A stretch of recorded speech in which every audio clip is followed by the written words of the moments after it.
Hey everyone, welcome back to my Let's Play of the Great Ace Attorney Chronicles. When we last left off, like a week ago, I do apologize for the delay, by the way. I got my new computer, and it took partially I was lazy, and partially there's not enough outlets by it, so I couldn't have my Switch plugged in and my PS4 plugged in, so I have to get a power strip, and I kept thinking I would go after work, and I kept forgetting, and then I was like, so I would just record on my Switch, and now I'm like, okay, I've been really bad, so I'm gonna hopefully get the power strip this weekend. Oh my god. But until then, I'm gonna try and record as much of this today as I can to make up for not recording this week. So anyways, yeah, so we last left off. I guess we were about to make a decision. How do I see the... Oh shit. History. Let's see. Oh, right, Sholm showed up dressed as a bailiff, right? Or someone who brought in evidence. So, jurors are unanimous. I wonder, the rest is down to you. What's your plan? Oh, the cat flap I'm at. Okay, yeah. I need a summation examination or further cross. Because he said he, looked through the door and saw her attack Pop Windabank. But that's not true because it looks like Susato made the cat flap in the door when they needed to get in or something along those lines. I don't remember her making it, but there's a chance we weren't paying attention, you know? So I'm gonna guess cross-examination? Further cross-examination. Objection! Shut up. Oh, was that wrong? The jurors have spoken. Protocol dictates that you may not cross-examine a new witness now. Objection! Objection again! The defense is not asking for the cross-examination of a new witness. Rather, to continue with one of an existing I ate some ice cream before this, so my mouth is numb. Of an existing witness. What? It would appear that a rather important detail has escaped your attention, Mr. Reaper. My headset's being jank. Hold on. My lord! Let me turn myself up a little bit. When I do the voices, I think I get quieter. Alright, there we go. My lord! Who was that? Oh, requesting, oh, right. Interrupt their cross-examination. So it wasn't done. Thank you, officer. Very well. Cross-examination is suspended. Presume you have no objection. Yeah, that was fine. No. But now we can resume. So nobody can say anything then. If Bruno asks to resume his cross-examination of Mr. Graydon, the court is obliged to allow it. This is absurd. Bro, are you okay? Bam. Okay, hold. One of these days, my audios will stop being a punk. I would remind those present that this is my courtroom. I concur that the defense is entirely within its rights to request the continuation of the cross-examination. However, I will not permit an unremitting protraction of these proceedings. What does that mean? Therefore, I have decided to afford the defense one final opportunity in concluding the cross-examination. It's always one final opportunity. It never comes down to anything but that in Phoenix Wright games. Oh shit. Counsel, you must choose but one statement from the witness's testimony, and but one piece of evidence to present in support of your argument against it. A single chance to present evidence? Well, shit. If following that situation remains unchanged, I shall move to adjudication. Is that clear, counsels? You will not press the witness any further. My lord. Yes, my lord. I think I just gave myself whiplash with that nod. Single statement and a single piece of evidence. Most generous. Well then, Mr. Naruhodo, it's high time I fell in a dead faint. I leave this in your capable hands. Oh. Mr. Sholmes! Bro! I was supposed to up his voice a bit, but he's about to pass out, so that's fine, right? He hasn't talked in so long. I forget what voice I gave him. I think it was just like a standard fast-talking British guy.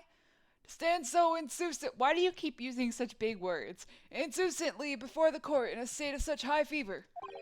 Either the man has extraordinary strength of mind, or he's batshit crazy, or an extraordinary lack of feeling. I imagine he's feeling very little now. The detective is sleeping soundly in one of the antechambers. Strike a man when he's down, why don't you? Well then, counsel, are you fully prepared? Who? Sui Mappa? Yes. One statement, one piece of evidence.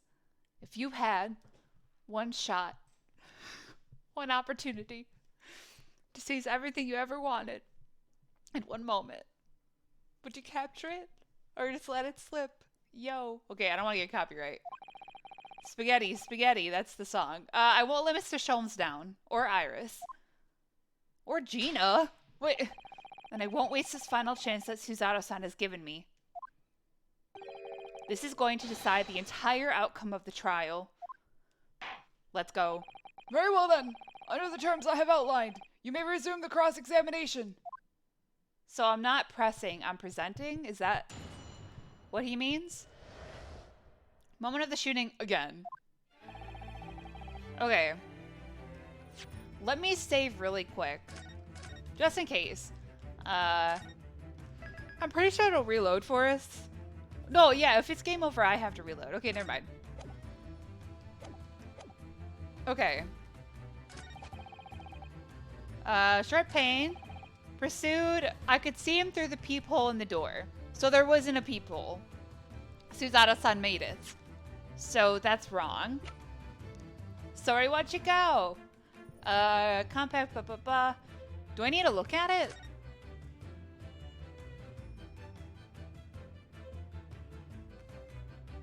Oh, there's a level. I don't think I need to look at it. Objection. What on earth is that eccentric contraption, counsel? Oh, it's my cat flapper-mat, my lord. It makes a way for cats to get in and out of a room. It can cut through any door you can think of, and make a new little door in the middle of it. That's right, my lord. It's a device for creating so-called cat flaps. Entirely necessary, my lord. Cats deserve doors. Small... Oh, bro, I was... What did I say? Small doors for cats to come and go as they please without their owners having to open the main door, as they deserve. I'm sure we can all work that out for ourselves. But that cat lover's contrivance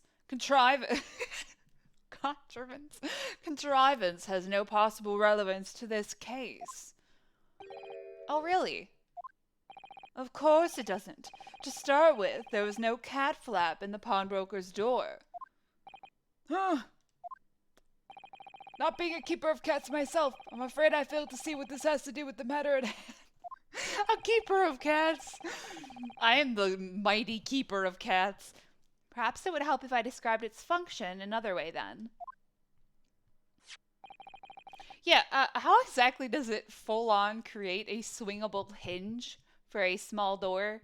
That part's a little jank. I mean, maybe the top two parts up there that look like eyes make the hint. Whatever. I'm not here to think about how much this asks me to suspend my reality. You know, it's fine. It's fine. It's a Phoenix Wright game. Sometimes the bullshit is just, realistic. So, this contraption is able to create a peephole in any door you can imagine in practically no time at all.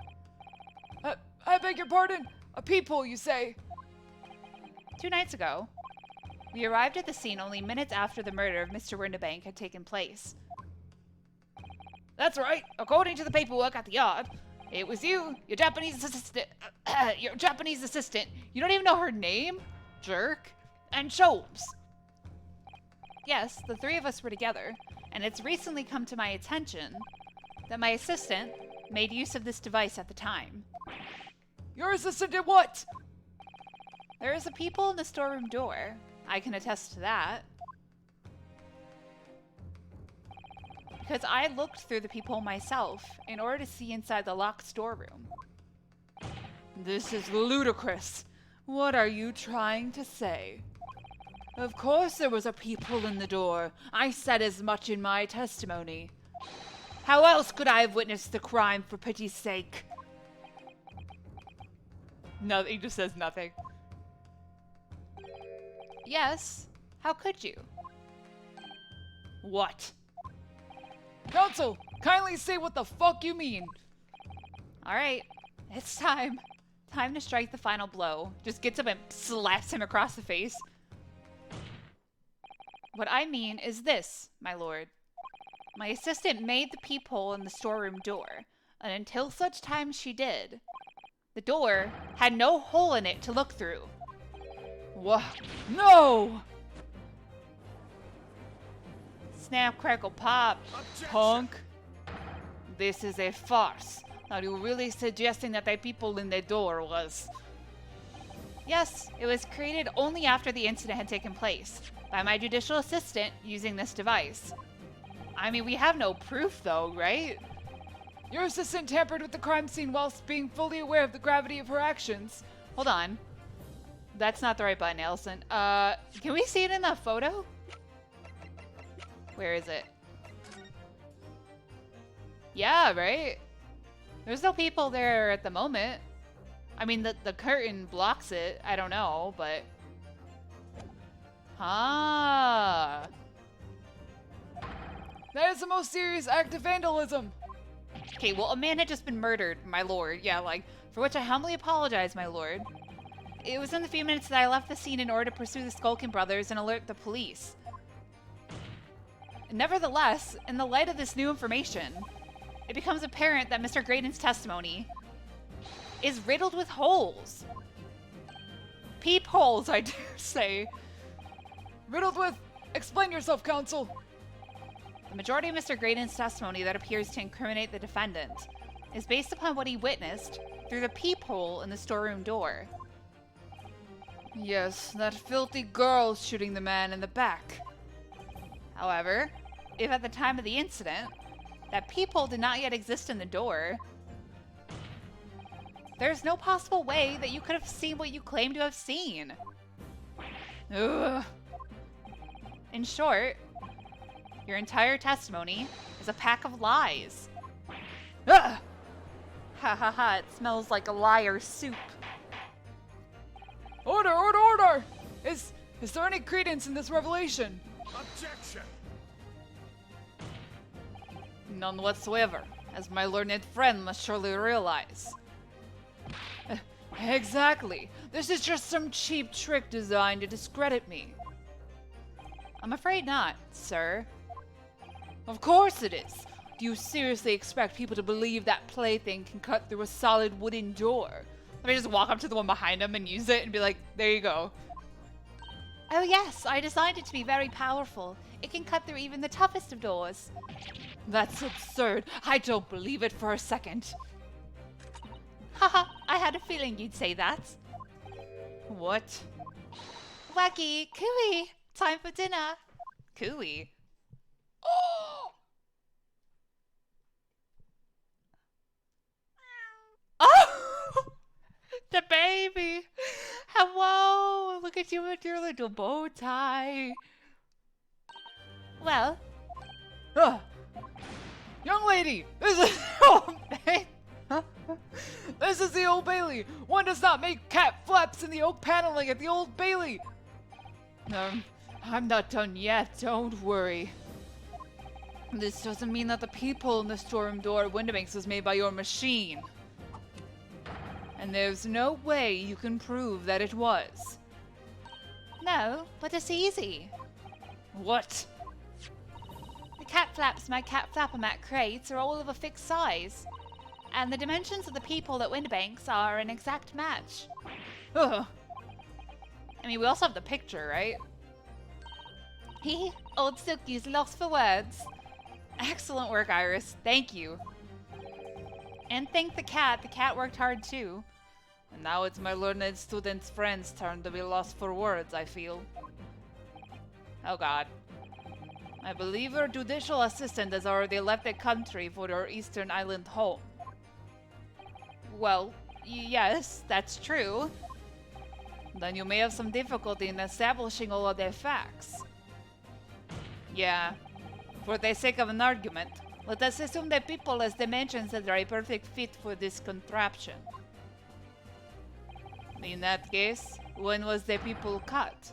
The prosecution demands proof of your answer. Ah! What is the purpose of your line of inquiry, Lord Van Zeeks? It's very simple, my lord. The defense argues that the people was created after the incident using this device. But now that the perpetrator has returned to her native land, she cannot testify to the fact.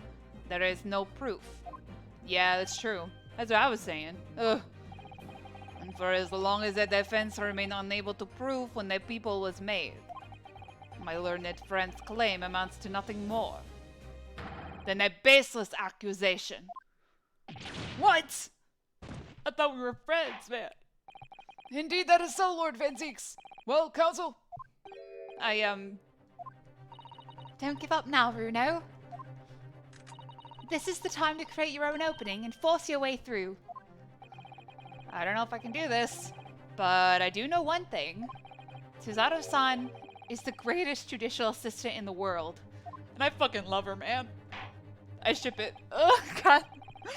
Very well. Counsel for the defense will present evidence to support the claim made. Proof that the peephole in the door of Winnebago's storeroom was created after the event, and not before. Okay, it's gotta be the picture, right? I don't think I have any other pictures of it. The layout doesn't really give me anything. Okay, so... Oh, it is! Look, you can see it! There it is! I see it. Okay, there's the outline. If we go to the other one. Yo, who moved the curtain? Suzato? Oh, it's not moved. Never mind. Here we go. Bam! Take that! Ha ha ha ha ha! The music stopped. What are you? A print from the detective's infernal cameras again. My judicial assistant, Miss Suzato Mikotoba, is an extremely intelligent and capable woman, which is why I never had any cause to doubt that she would have considered this scenario and made sure I had the necessary proof. And the necessary proof is this photographic print, counsel. Oh.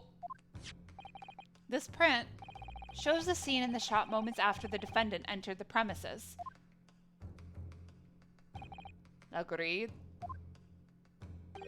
And it also shows the accused mercilessly wielded a gun in the direction of the defenseless broker. But more to the point, it pictures the storeroom door in the background. Let me see that print again. Okay. I don't believe it. This really is quite remarkable. The door to the storeroom is completely devoid of a peephole of any description. Ugh. Mr. Graydon, you couldn't possibly have witnessed the crime as you claim to have done, because, at the time it happened, there was no peephole in the door. Ugh. In other words, your testimony is a catalog of lies.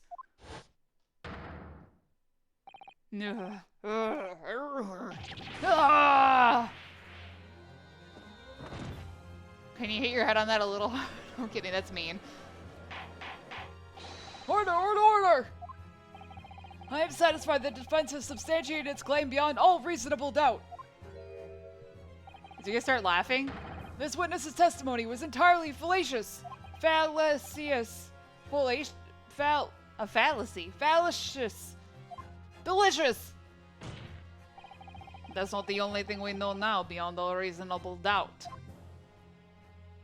My learned friend's assistant's guilt could no longer be denied.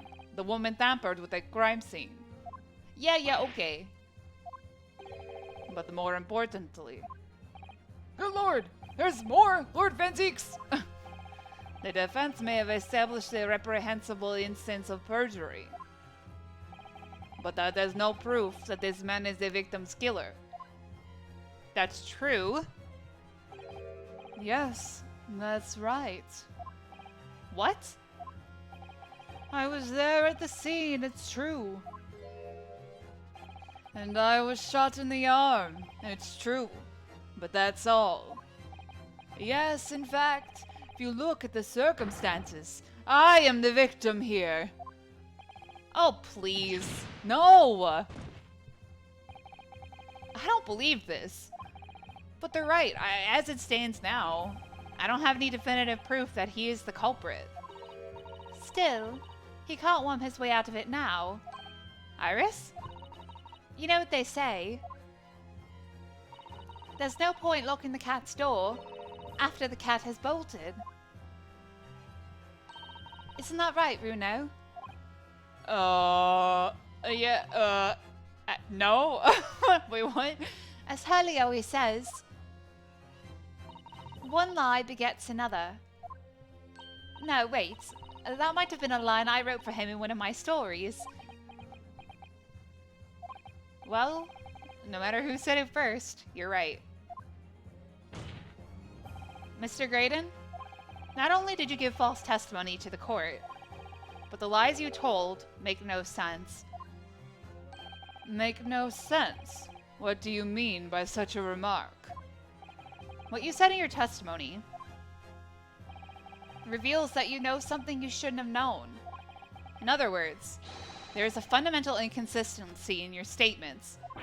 What? Objection! Yeah, how did he know she shot him in the back? This is provocative talk, counsel. Won't you enlighten the court? Explain this alleged inconsistency. Iris was right. One lie begets another. The inconsistency is revealed by the lies in the witnesses' statements. They show that Mr. Graydon had knowledge of something he shouldn't have known anything about. Namely, the third gun, the peephole, the bloodstains on the coat,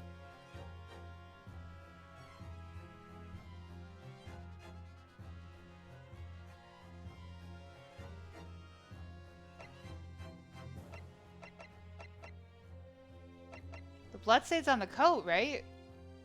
Because he wouldn't have seen it splatter all over her or whatever he said.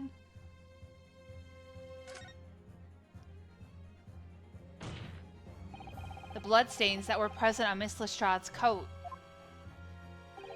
That's right. The victim's blood spattered all over her when she shot him. But how could you possibly have known that? Obviously, because I saw her do it through the peephole in the... Yeah. The point is not that you lied in your testimony, Mr. Graydon. It's the nature of the lie you concocted that is so revealing.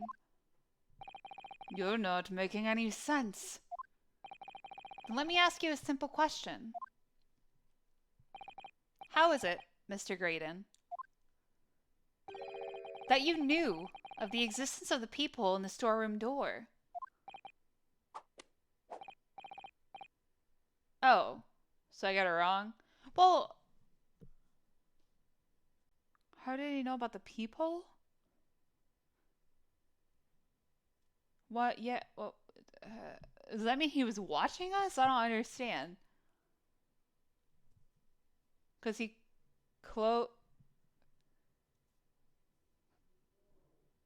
I don't know. Wait, because like, okay, even if he, how does that prove he killed him?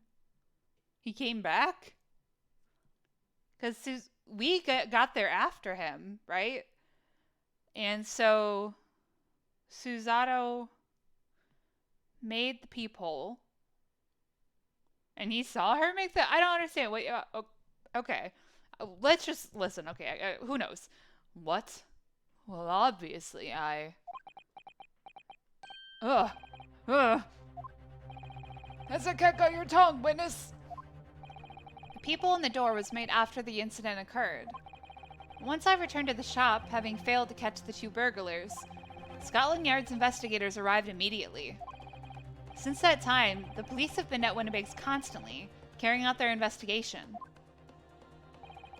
Isn't that right, Inspector Gregson? Yes, of course. The place is chock full of pawned articles, and my lads have to thoroughly examine them all. So I gave the order to have officers walking around the clock in shifts that we get through it all. And consequently, there's no way that you, Mr. Graydon, could have gained access to the shop. Wait, so was he locked in the room with them? Yeah, we would have seen him, right? Therefore, you should have known nothing about the peephole in that storeroom door. So the fact that its existence forms the basis of your testimony is completely inexplicable.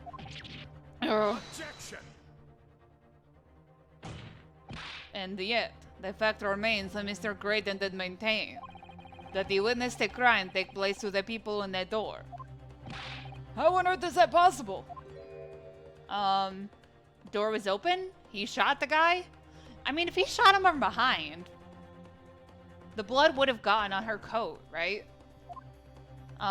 Whoa. Wait, Gregson, you're actually gonna help me now? Because earlier you were not doing that. I would appreciate it if you did. Could I have a word, please, Lord Van Zeeks? No. Speak, Inspector. It's just that I really ought to be getting back to the station now to put in my report. There's really nothing more I can add to this testimony, so if it's all the same to you... Permission denied. Oh. It's not all the same to me, Inspector. Not at all. You will remain exactly where you are until this trial concludes.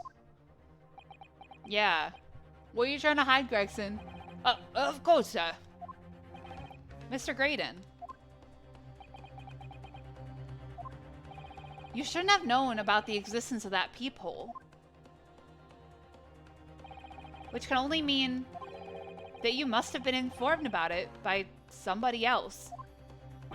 Objection!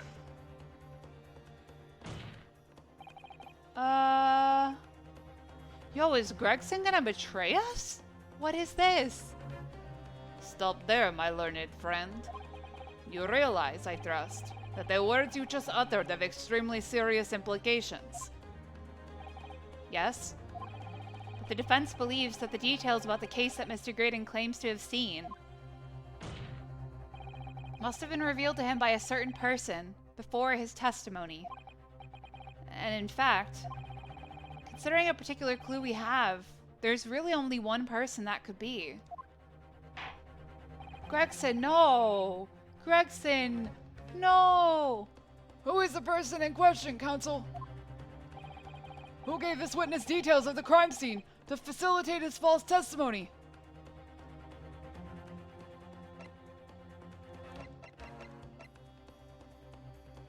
No!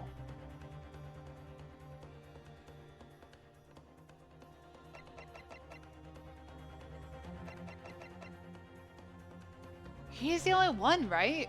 Did he bring him there? I don't remember. I mean, he was there at the scene of the crime, right? And I think he's the one who... Did he go get this guy? I don't remember. Okay, it's not him. I don't... Sholmes, I don't think, talked to the guy. Gina would not have. He has been acting strange. Take that!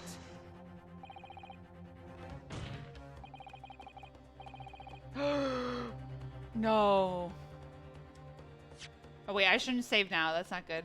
The truth is, it can only have been you, Inspector Gregson. Me? Objection! Oh.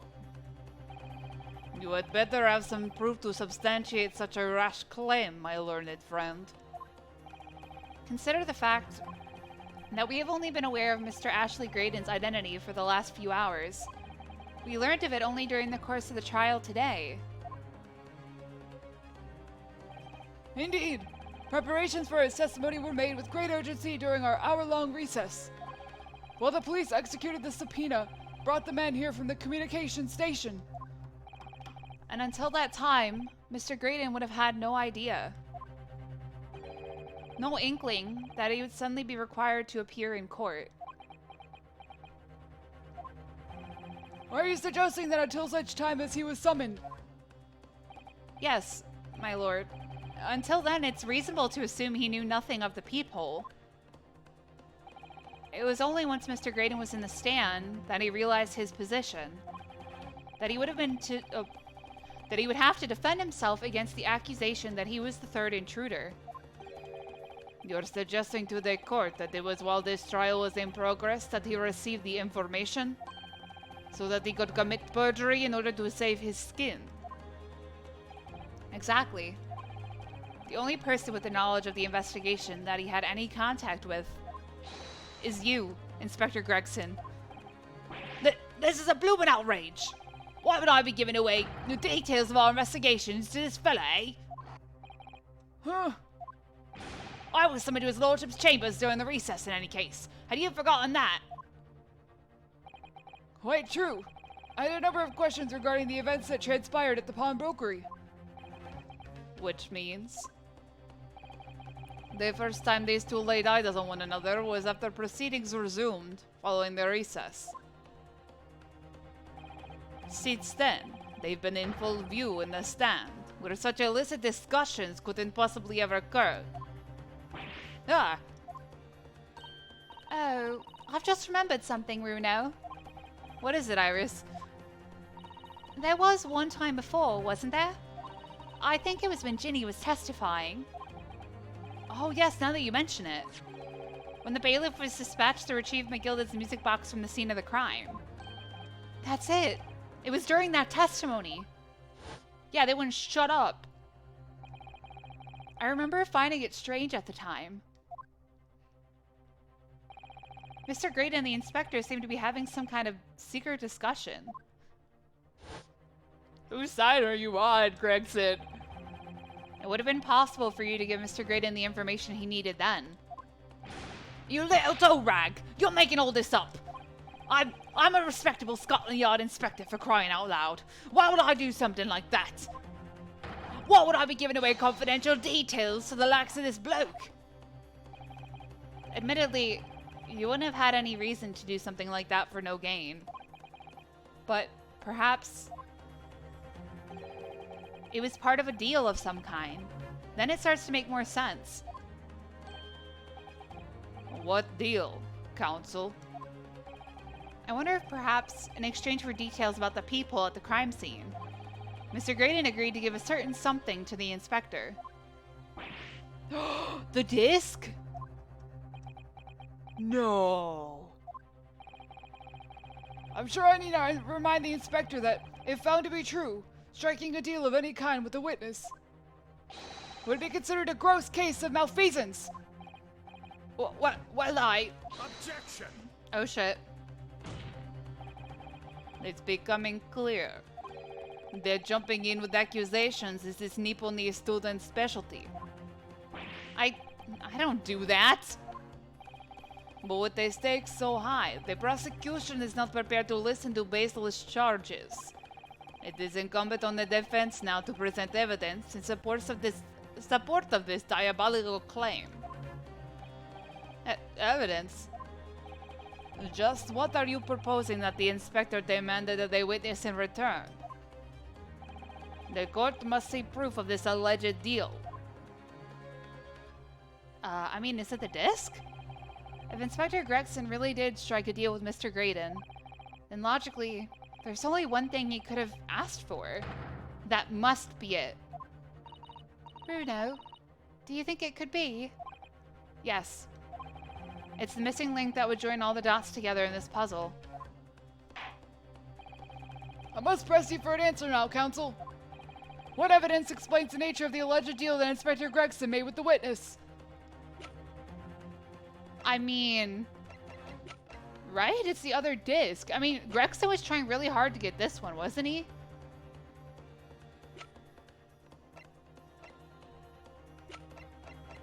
Take that! Yup. Inspector Gregson. Besides this murder, is it not true that you've been working on another very important case? What are you getting at now, Sunshine? Is it possible that this other top secret case is what's alluded to in this newspaper article here.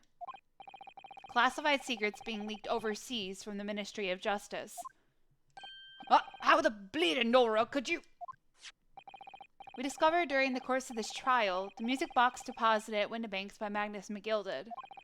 Special music box designed to play 2 discs at once. It would seem very likely now that encoded on the pair of discs that were in McGilded's possession are the leaked classified secrets.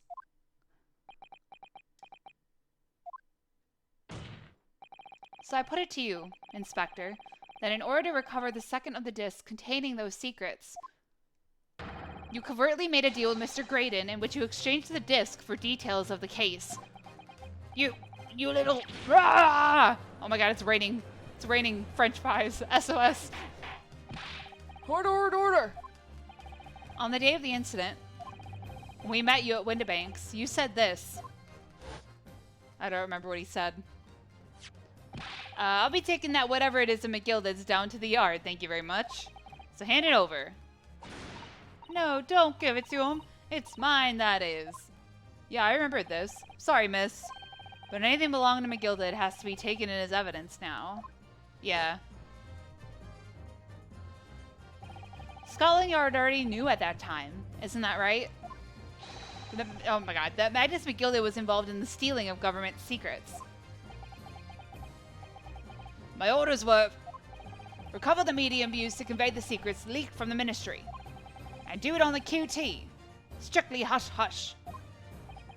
And that explains why, when I presented this disc as evidence to the court, you objected so heavily, I presume.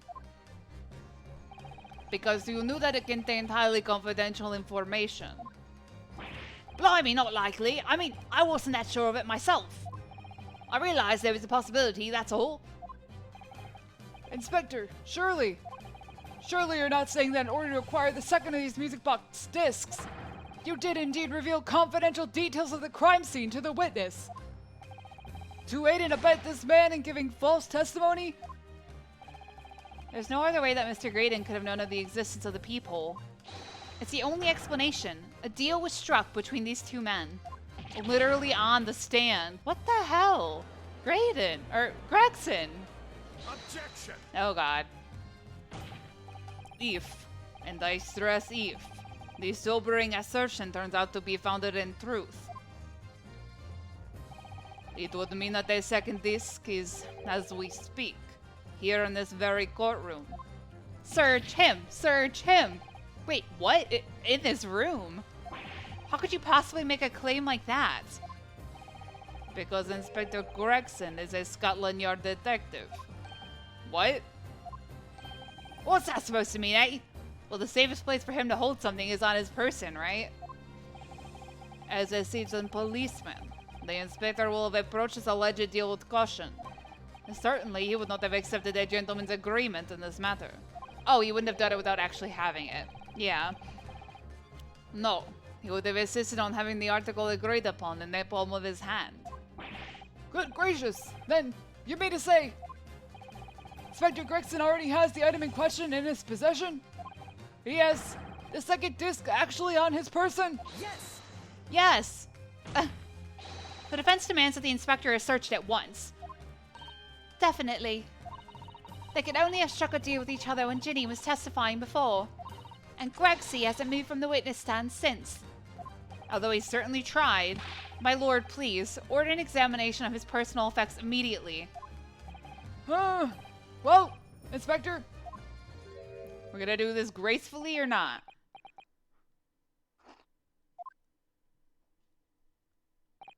This young lad wants to tone down his imagination. He's insulted me in my profession quite enough. However, if it'll put this matter to bed and dispel any doubts about my involvement, it's under his hat. It's under his hat! It's under his hat! Then I'll happily submit to a body search. Or he ate it, I don't know. What? He's going to agree to it.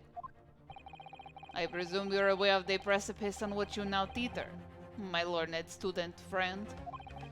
You've made a most serious allegation. I said allegation. Allegation against Scotland Yard here. If, Following the search of the inspector's personal effects, no disc is found. I will punch you across the face.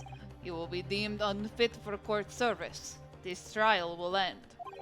And my country's government will formally demand of yours that you are severely reprimanded. That sounds serious. Indeed. To have a visiting student make such defamatory remarks about our country's most senior police force. It's not something Her Majesty's government will be able to overlook. You're just threatening Runo because you're scared. Yeah, Iris go up there and be like, what the fuck, Grexy? The accusation is beyond serious. You must be prepared for grave consequences. It's true. I can't imagine Gregson would have accepted a gentleman's agreement for something so critical. The disc must have physically changed hands, which means the inspector should have it. But somehow, something doesn't feel quite right here. Very well, Counsel. You know the implications. So let me ask you one final time. Yes, my lord. Do you still persist in formally requesting a search of the inspector's personal effects?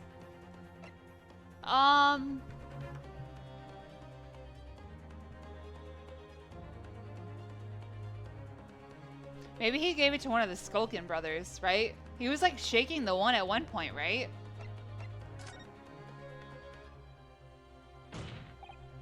Yes. The defense formally demands the search be conducted. Well, Don't say you weren't warned. But your typical Nipponese stubbornness may well land you in hot water this time. Perhaps a lesson will do you some good. Fair enough. I've got nothing to hide. very well then. Bailiff, conduct a search of the inspector's personal effects. Oh, God. Ow. The defense demands a search, but not of Inspector Gregson. What? Oh, what's all this? I'm the one you're accusing, aren't I? I thought you wanted to search me. No, Inspector. Not you. Somebody else. What's the meaning of all this, eh? It lost it at last, have you, sunshine? The court shouldn't have to put up with this nonsense. You're being completely irrational. Yeah, why are you freaking out then, dude? Be quiet, all of you. Who is that? Oh, yeah. Oh. Bruno's doing what you all told him to do, having the courage of his convictions. So you should respect that and listen to what he has to say in good faith. Because that's the British way. Yeah, punk, you have to have a kid tell you. Ventix is like, ugh, children. Well said, young lady. Indeed, this court is in awe of the defense counsel's conviction and eagerly awaits his next words. You what? Now don't be hasty, my lord. If I'm not mistaken about the things I've seen in court today, I'm fairly sure that I know who has that disc at the moment. There's only one person it could be. Counsel, of whom do you request this search now? Okay, hold on. So, two thoughts. One, at one point he was shaking the Skulkin brother next to him, right? Like, physically shaking him. That could be the point at which he like, made him take it. It's amazing that they passed this between themselves without anyone seeing. I thought they were standing in front of the judge.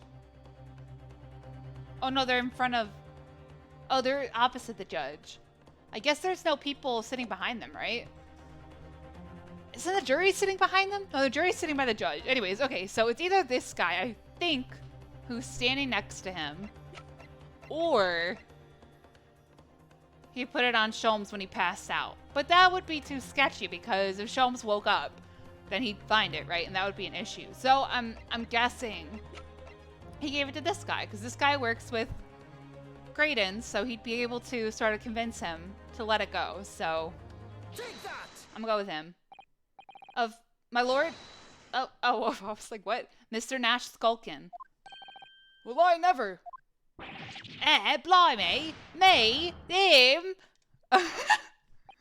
Very well then. Bailiff, Restrain the witness and conduct a thorough search of his personal effects! Hold it! Oop. Please, my lord. Oh, I'm right. Inspector? Scotland Yard, ask to object to this search. Objection! Why? Unfortunately for you, Inspector, your objections carry no weight here. In this courtroom, only the prosecution and the defense have the authority to object. But, oh, Van Zeeks! I have no idea what forces are in play that might influence your actions. But personally, I have no intention of obstructing the course of this trial. Yo, what a bro! Ah! Bailiff, carry out the search! Now, hold on a mo. I don't know about nothing. Nothing about no disc. Cut it out! Ow. Ow, ow! Ah! Here, my lord, in the witness's... His pocket? I found this. Oh, shit. Good lord, that's... Another music box disc. I don't know nothing about it, nothing. Oh, Gregson. Bro, no!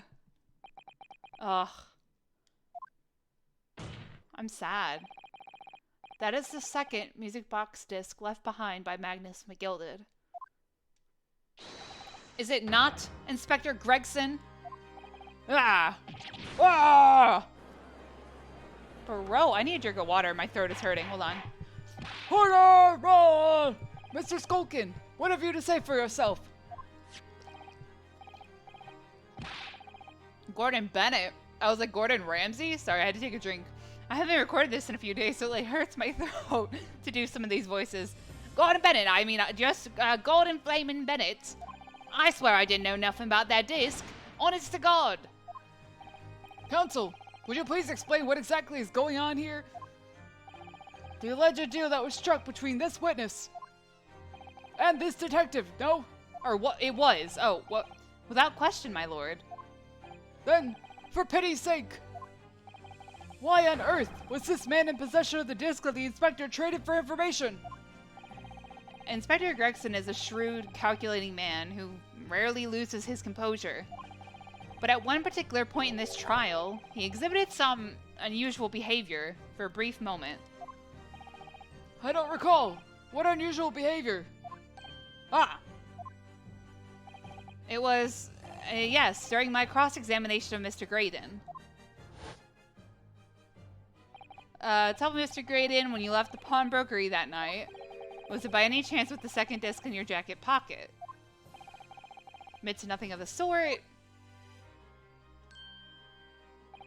While Mr. Graydon answered my questions, the inspector appeared to have grabbed Nash Skulkin by his coat and was shaking him violently. Yeah, he didn't know. Though me noggin was gonna fall off, but he thought me noggin was gonna fall clean off, I did.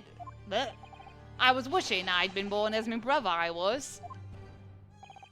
What exactly happened to make the detective attack you like that? I ain't got a clue. He just suddenly turned and grabbed me, whistled like that, and started shaking me.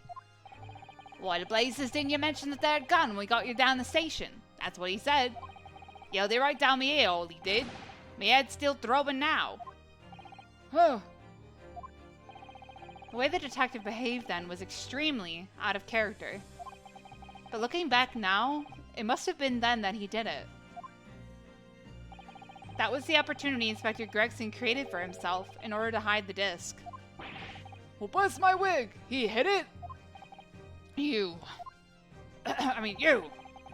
But I'm afraid I failed to comprehend the motive here. If the detective had acquired the disc he was after, why on earth would he then proceed to hide it in another man's pocket? This is a court of law. He could have submitted the item as evidence. Yeah. I don't know, man. It would appear, my lord, that the inspector was not at the liberty to do that. Why ever not? As the man himself revealed earlier, his current assignment has some special conditions. Yeah, with friggin' freaking Mr. I was like, Strongheart. What's his name? Yeah. My orders were recover it, used to do it on the down low. QT, whatever that means. Quiet talk. Hush, hush! A top secret assignment, is it? As far as we're aware, the information stolen comes from confidential government communications. It would seem that if that information were to be revealed in court as evidence, it would be problematic. Does that sum up the situation, Inspector? I'm operating under direct orders from the Ministry. I'm afraid I'm not at liberty to answer that question. So, realizing there was a chance that you may be searched here in court, you took steps to hide the disc you had acquired from the witness. Ah! Does this mean... He only pretended to attack Mr. Skulkin in order to get close enough to him to slip the second disc into his pocket. So it was all a pretense? Yeah. Well now, Inspector Gregson, and you, Mr. Graydon. Are you prepared to admit to the accusation made against you of this alleged deal?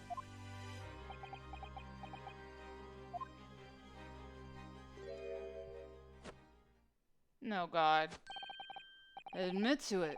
Yours truly. Please. Mr. Graydon. Clearly our Eastern visitor has an uncommonly active imagination. However, there's no proof that I passed that disc to the Inspector. Objection!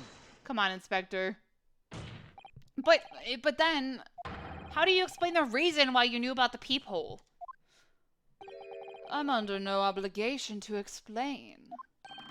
Oh, sorry. My controller vibrated against the desk. What? Yes, I lied in my testimony. That I admit, so sentence me accordingly. But that is all I admit. Murder, leaking government secrets, striking a deal with the detective. All of it is this young Eastern man's fancy. I have no idea what any of that is about. What? Wait, what about the... That doesn't make any sense. Well, what about you then, Inspector Gregson? Do you admit to making a deal with Mr. Graydon in order to acquire the disc? Bro. Ladies and gents of the jury, as a Scotland Yard inspector, I would declare this and nothing more. I'm acting in the best interest of the country. Whatever I've done, it's been in the name of justice. So, as a member of the public of this fine country, I'd like to think that justice will be your guiding light when you're making your decisions. Bro, you're gonna let this guy get away with murder? Huh. This is quite a quandary indeed. Wait, why can't I make him answer the question? Rarely have I encountered such extraordinary tumultuousness in the concluding of a trial. Nevertheless, in the absence of any further evidence to be presented, I believe it is time that we put the matter to the jury for their final leanings. Well, now, as a servant of Queen and country, I must say I sympathize with the old inspector. Yes, he's a dependable man, I'm quite sure. In service, one becomes a good judge of character. Even crossing your eyes doesn't help when it comes to looking at this case. It's all blurred to me. Well, as a fellow professional, I like to put my faith in the detective, really. Graydon is highly skilled operator. Stop. Currently in presence of idol. Stop. Girl, he murdered a man. Knock it off. Detective has very much trust in eyes. Much more nope, more than this I cannot say. I don't believe it. These 6 jurors they're gonna believe Gregson. If they declare their decision now. Is Ginny going to be found guilty? If I don't manage to produce some definitive evidence right now, then we're going to lose. Either some proof that Graydon killed Mr. Windibank or stole those government secrets. Or some evidence to force Gregson into admitting that he struck a deal with the witness. Well then, counsel, I think it's time I impose on the jurors to declare their final decisions, no? That is, unless you have some compelling evidence you have thus far not presented to the court. Hold on, let me save real quick. Save. I might make this a longer episode. Just cuz. Yes. What haven't I presented?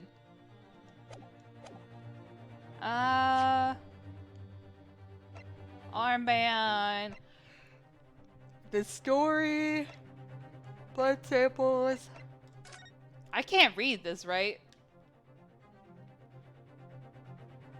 I'm wondering now, as things are unfolding, if there's something in her story that incriminates Gregson. But, I mean, I don't think he's bad beyond this one instance. He could be. I don't know. But we still don't know why Sholmes didn't want her to publish it. But anyways, okay, so my guilty case notes. Today's paper. Pawnbroker.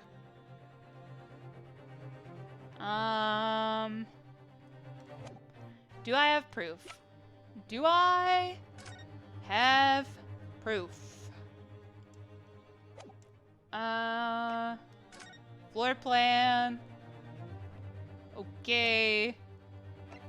Guns. Photograph. Probably cut his arm on the light bulb, yeah?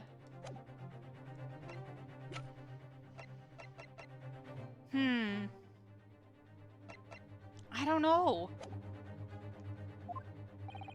If I let the judge call on the jurors to announce their leanings, Gina will be found guilty. So there's no choice then, Reno. You have to throw out some more oh my god. You have to throw some more evidence at them. This is it now. Once again, for like the 20th time this trial, it all comes down to this. Who do I present evidence against? Gregson or Graydon?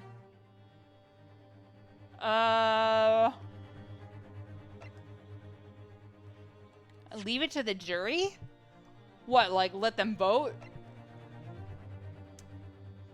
Yeah.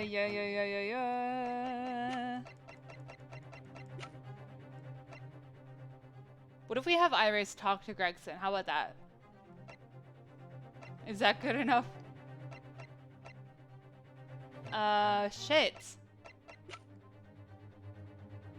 I don't have proof of their deal. Do I have proof he killed him? I don't know. Okay. Oh my god, sorry I had to yawn. I'm gonna try Gregson. I'm curious if I can use Iris. And how much he, like, respects her. Do you think, in her story, she wrote about something that would prove he's bad? Or done bad things? And that's why he's always so nice to her? Oh, I hope not. Oh, yeah. What if he's in the story? What if there's proof of it in the story?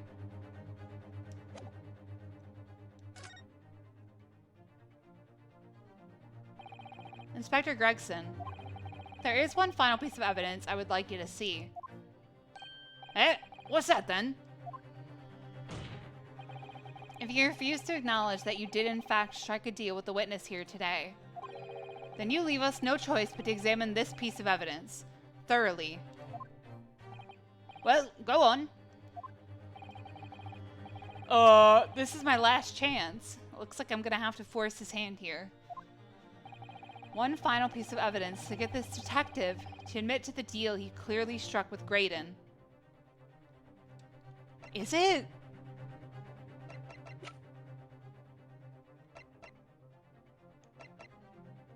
Oh, is it just to play the music? Take that! Yeah, okay, now that makes more sense. We're gonna threaten to play the music, right? Probably. Is that Mr. McGillen's peculiar music box, Counsel? Yes, with the disc already in place, ready to play. I think perhaps now would be a good time to listen to the sound produced by the music box again. Only this time, with the second disc we've just discovered set in place as well. Goodness! This disc, Counsel? Hold it! Yup. No, wait! I can't let you do that. Why not? Well, because it's got nothing to do with this case. That's why. Objection! Yeah, okay. Not true, Inspector. Eh. The defense has already proposed that the sounds heard by the court earlier from this music box were part of a Morse code message. We know that Morse code comprises of two distinct tones. The defense believes that the second disc contains the second tone needed to complete the message. And now we have a chance to confirm that theory. For crying out loud, Sunshine, we're talking about state secrets here. If you go letting the whole courtroom hear confidential information like that, it's treason. Then, do you admit the charge? That in order to protect those state secrets, you engaged in unlawful dealings with the witness? You're mad. If you let that secret information out into the public domain, you'll be making an enemy of the entire British government, you idiot. Objection! I'm fighting for justice, bitch. Let's not forget, Inspector, that you, a Scotland Yard officer, leaked confidential case details to a witness. That you continue to lie to the court, and all because, by fair means or foul, you're determined to do your duty. Well, by fair means or foul, I'm prepared to do mine. Don't you dare.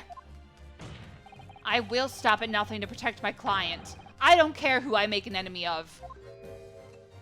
Yo, he's just watching this like a freaking enjoying the show. My lord, if you please. The court must hear the sounds made by that music box. Come on, Van Zeeks, for Pete's sake, stop him. Objection! I don't give two shits, man. Whoa! Oh, man! Inspector, you should know my methods by now.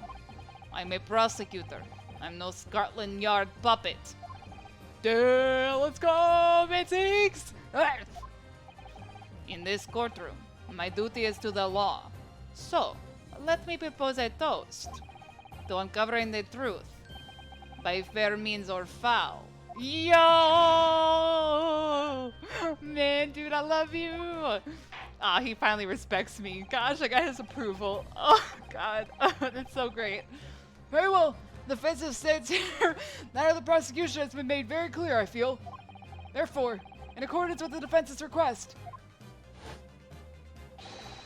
the court will listen as this music box is set in operation once more. This time, with the second disc in place, and both discs playing simultaneously. Gregson.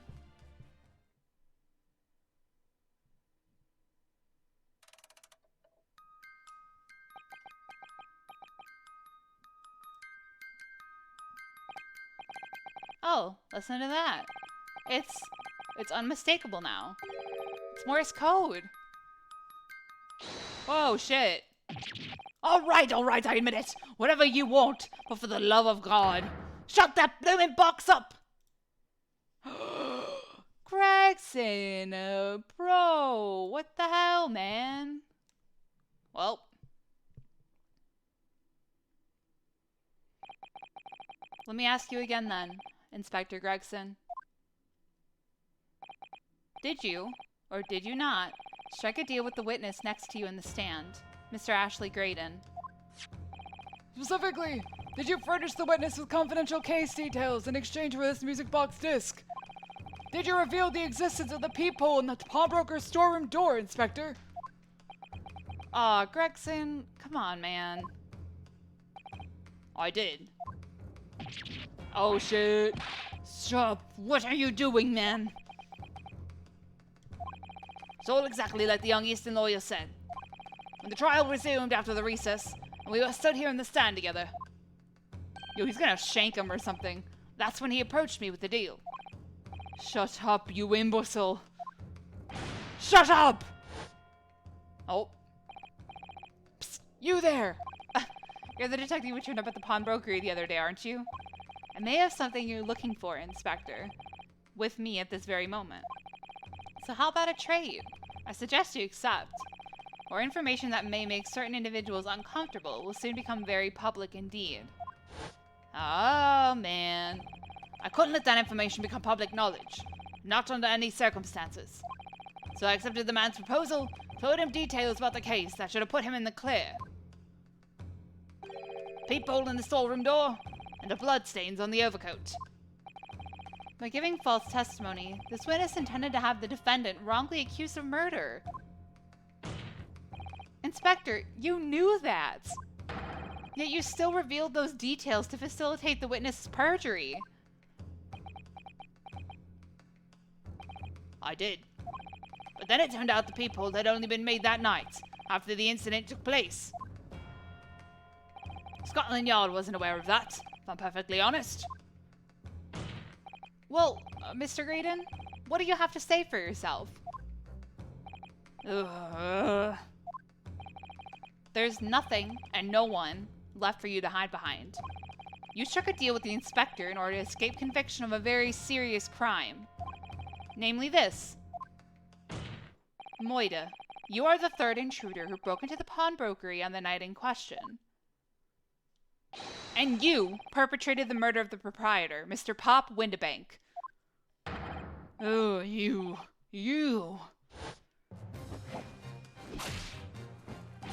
Traitor! No! I don't think that would hold, would it?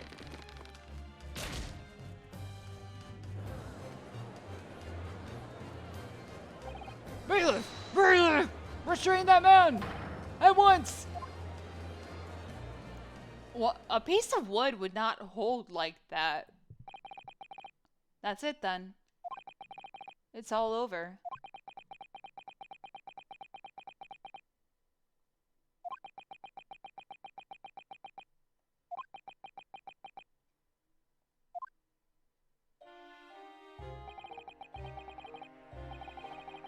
Oh, I was like, who's talking? I despised my life growing up. Those slums are vile places. I was cursed from birth, born into poverty, the son of a penniless artisan. My parents did nothing but quarrel all day long. What little money they had was never spent on me. Oh, he's monologuing now? So I set about studying to better myself, to one day escape from that hellhole. And you eventually became a communications officer. I admire your determination. Then you decided to try to sell government secrets? Why?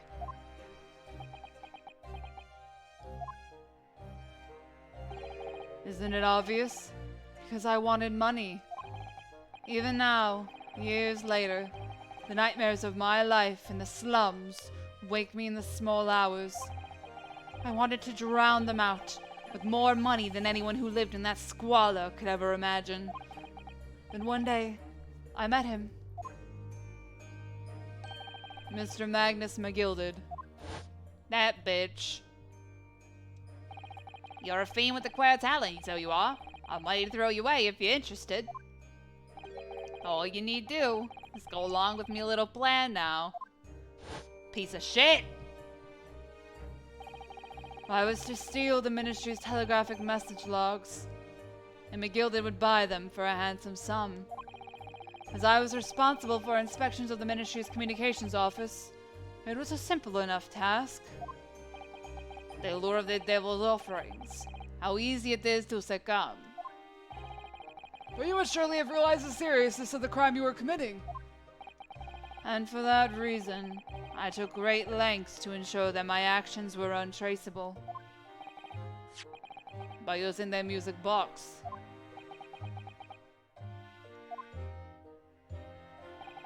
My father was a brickmaker, though my mother divorced him when I was still a child.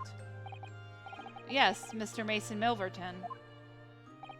That's right. He was very skilled with his hands. He'd once been a music box maker's apprentice. I imagined his skills would be sufficient to create a machine that could generate Morse code. So I sought out my father again, to employ his services. It was the first time I'd seen him since I left the slums 10 years earlier. Aw, Thrice-Fired Mason. Oh. Not after we get drawings like this. Look at you, Ashley. What a fine gent you've become, eh? He was a different man to the one in my memory. A thin, frail, old man. But poverty had never broken him, never corrupted him like it had me. I was sure that he wouldn't help me if I told him the real reason. So I made up a story. I've got some work for you, Father. I need some music box discs made. Music box disc, eh? A musician friend of mine has written some music he wants to sell to the public. I brought the score with me. There are two, actually. I'd be delighted, son. It's been 20 years since I did any work like this, though. Fetch my tools, would you? They're in the loft. Oh, don't use your poor dad like that, you bitch! That's how I had him make the two discs. Thereby splitting the information in two. You are taking considerable precautions indeed. It was to protect myself as much as anything. It meant that I could deal with McGilded in two separate transactions. First involved the first of the two discs, and the music box, for playing them. I exchanged them with McGilded for 10 guineas. Then, on receipt of the second disc, he would pay 1,000 guineas. See, I would do that the opposite way, man. I don't know about that. So, what happened on the omnibus 2 months ago? Was the second part of a deal? The exchange of the second disc? Yes. I'd sold the man information that way a number of times already. But it seems he became reluctant to part with his money. But that doesn't quite make sense, Mr. Graydon. For why was it that on that omnibus 2 months ago, your father, Mr. Milverton, was the one dealing with Mr. McGilded, and not yourself? When I received the 1,000 guineas after my first complete dealings with McGilded, I decided to give 200 to my father for his troubles. Wait, you got 1,000 the first time? My father realized something was amiss. Wait, didn't he say 10 guineas? Wait, what? Hesper? What? Okay, maybe I missed that. In time, he worked out that I must be involved in something dubious. And when he did, he said to me, Next time there's an exchange, you'll let your old man do it, understand? Otherwise, I won't take your money anymore. Oh. Oh, you just let your dad go die? That was my father's way of dealing with it, I suppose. Climb into the omnibus, hand over the second disc, take the money from McGilded. That's it. He had no idea what was actually on the discs I'd asked him to make. He never knew. Just like I'll never know why everything went so horribly wrong that night. All I know is that the disc was taken from him, and he never returned home. Huh. He probably asked what it was for. Maybe he said he was going to tell the police. I don't know. That'd be my guess. It was only then that I found out what sort of a monster McGilded really was. So after 10 years of not once uttering it, I swore on my father's name.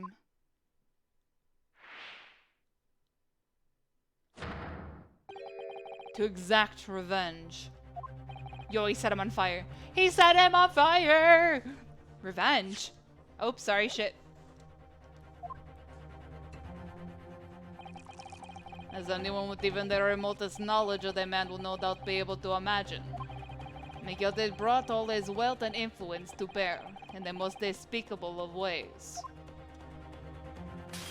Oh. To crush any semblance of justice in his trial. The crime scene was tampered with, evidence was fixed, and the witnesses were bribed. The trial 2 months ago was a farce from start to finish. My feet had barely touched British soil back then. And I walked into that hornet's nest, completely unaware of the sinister background to it all. I had made plenty of money of my dealings with McGilded by then, so I spared nothing in my arrangements 2 months ago. I knew exactly who to hire. If you're willing to pay the price, there are people in this city willing to do anything you ask. McGilded himself had shown me that. Are you saying that? I think you have the picture now. After he twisted everything to his favor in this courtroom to ensure that he walked free, I took matters into my own hands and delivered the justice that monster deserved. Oh shit! Oh shit! That tragic accident following the trial here 2 months ago was planned and executed by yours truly. McGilded's death that day was caused by this man. This man! I put the emphasis on the wrong syllable. Everything is ready, sir, if you'd like to follow me into the courtroom. What's this? Sooner than I was led to believe. Changes to the schedule. We must be making tracks now. 'Tis time for the inspection. Gonna examine the omnibus. Set him on fire. Asked if he could be present? Bro. So that policeman who came to tell McGilded he could examine the omnibus again. That's right. An imposter. Hired by me. Sussy Baka. McGilded used his wealth to manipulate the trial. He paid people to adulterate the omnibus with all manner of false evidence. He threatened witnesses to lie in their testimony. She better not get punished for that. I'm gonna freak out. So I gave the man a taste of his own medicine. Once the omnibus was doused in paraffin, one of my sham policemen ushered McGilded inside, sent him on a one-way journey to hell.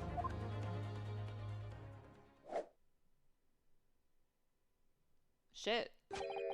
An eye for an eye. That's how I avenged my father's death.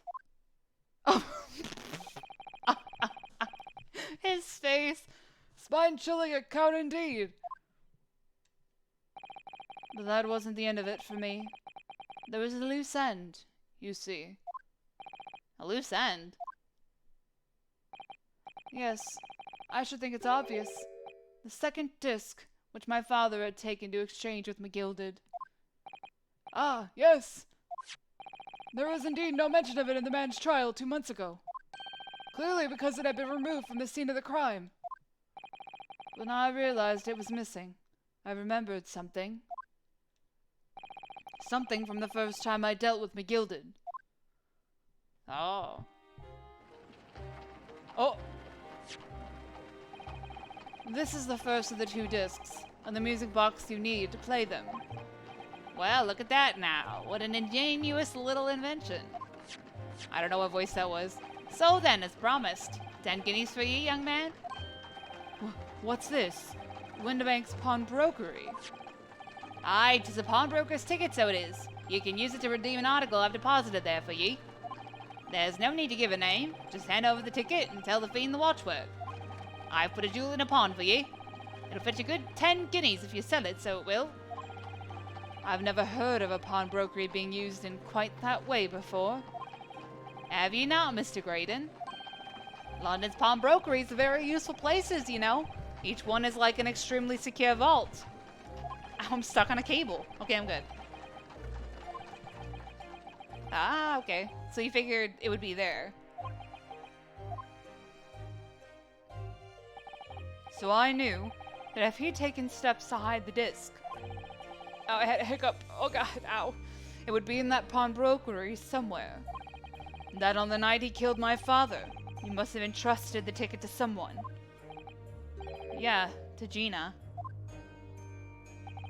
I remember now that when we first met you at Windibank's that afternoon 2 days ago, you had a description of Miss Lestrade written down. How did you know who you were looking for? From the trial, that pickpocket's testimony was clearly peculiar. Anyone could see that. Except for you, you dumb lawyer, apparently. I realized immediately that she was another of McGilded's pawns, that he must have threatened her somehow. I was fairly convinced it would be her who had the ticket, so I started to make some inquiries. I had a strong suspicion the girl would come out of the woodwork on the redemption deadline. He was absolutely right. I like how we're just casually having a conversation with a murderer. And yes, sure enough, she did. All I needed to do was wait until the girl went to Windibanks to redeem the articles. But unfortunately, she redeemed only McGilded's overcoat, and the one disc that was in its pocket. The all-important music box with the second disc inside was missing, because it had already been forfeited 2 days earlier. But I was unaware of that fact. Had I not been, I could have avoided my nighttime excursion. Meanwhile, as our investigation into the stolen government secrets was progressing, he just tried to choke you out and you're still sitting next to him. What the hell? We picked out the fact that McGilded was involved. Inspector, you've recovered fast. My orders were to recover the stolen information as quickly as possible. So we started gathering the fellow's possessions and examining whatever we could lay our hands on.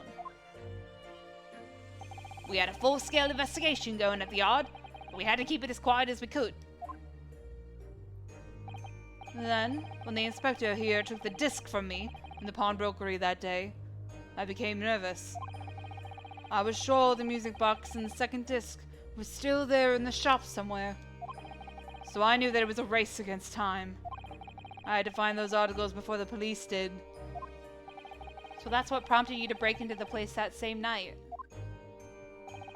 With the help of your old friends, the Skulkin brothers. Nope. Instant regret. What happened that night in the pawnbrokery I can only describe as a nightmare. While Nash and Ringo were searching the counter, I located the music box I'd sold to McGilded on the shelves of forfeited articles. They could have just literally left with it. They could have just walked out, steal it, and go. You know what I mean? And the second disc was inside.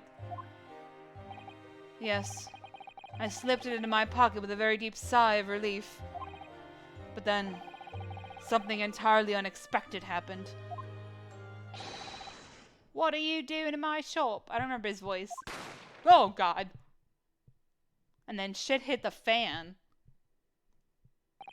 The gunshots rang out in the shop, and I felt a sharp pain in my left arm.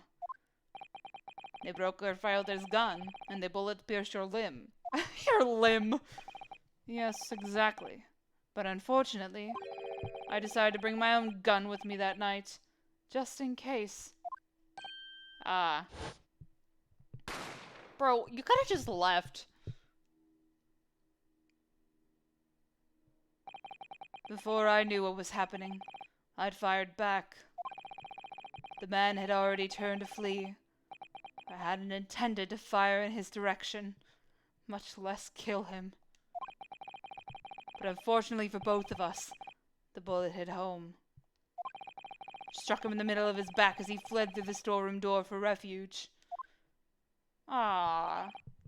Sorry, Tail. It all took place in the blink of an eye. I don't imagine Nash and Ringo even realized what had happened at first. I was terrified, so I fled.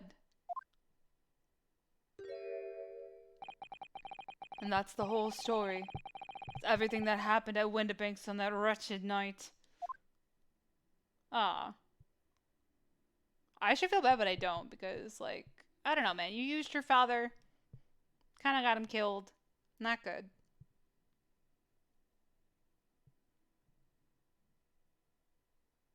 Is someone gonna yell objection? It's so quiet.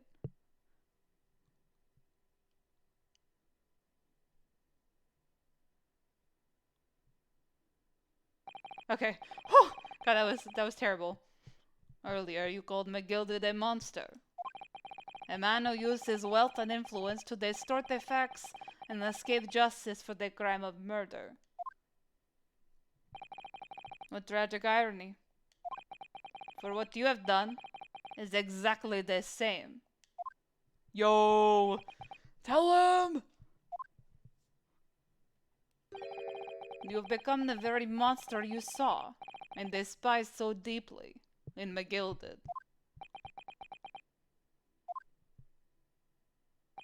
Yes, I think I have. Oh shit. Yo, do I get confetti now? Well, this has been a long and exhausting trial. Bro, you're telling me it's been like 20 episodes. I don't even know how long. However, it would seem that at last we've arrived at the truth. Inspector Gregson, what of Mr. Ashley Graydon? He's crying in the back, sir. He's been betrayed, my lord, and is being escorted to the yard. He'll be charged with the murder of Mr. Winterbank and the stealing of government secrets. Oh, sorry, I'm falling out of my chair. Oh my god. Okay, I'm okay. Very good. And you, Inspector. Regrettably, you will have to face charges yourself. Yep. Yes, my lord. Of course. It transpires that you are complicit in helping a criminal escape justice. That fact remains, whether or not you are doing so in the line of duty. A crime is a serious one, Inspector, and inexcusable. Yo, it's probably Strongheart's fault. Now the defendant, Miss Gina Lestrade. Yeah. It is time for the final adjudication. Is the jury ready, Mr. Foreman? Yes, sir. Gyrodeb Squadron standing by, sir. This is really it now. The last push, the final call, the finishing whistle. My men are ready to deliver their verdicts. Okay, let's go. Thank you, Mr. Foreman. Please calm down. Very well, ladies and gentlemen of the jury. You will now declare your final decisions to the court. Not guilty. Not guilty. Not guilty. Yo. Not guilty. Not guilty. Not guilty. Woo! Are we gonna talk about that evil Russian guy or no? Just curious. Ha ha ha! That's the stuff. I'm off the hook. Finally, Bruno, you managed to do it. Finally is the word. I really wasn't sure if we'd come out on top for a while there. Susie was right. You're the best lawyer in the world. Miss Lestrade, I am not finished with you yet. Eh? What are you looking at me like that for? Before you start enjoying your freedom, there are certain other crimes to consider. Eh? I mean, she was threatened by a guy who killed a man. She's a child. 2 months ago, in my courtroom no less, you gave false testimony, did you not? And in relation to the trial today, not only did you unlawfully enter Winterbank's pawnbrokery, you also attempted to abscond with Mr. McGilded's property, it seems. Eh? I never done nothing of the sort. Of course not. It's not like you were gleefully wearing McGilded's coat in your cell yesterday or anything. Ah, and just when I was getting excited about throwing a party for Ginny this evening. Turning our attention to the defense. Determining that, when played together, music box disc contained a message in Morse code was, well, it was certainly a most unexpected revelation, counsel. Quite so, my lord. The prosecution was caught entirely off guard. In fact, I think we should applaud my learned friend's courage here today. I propose a toast. Chucks a glass at him. I'm like, oh god!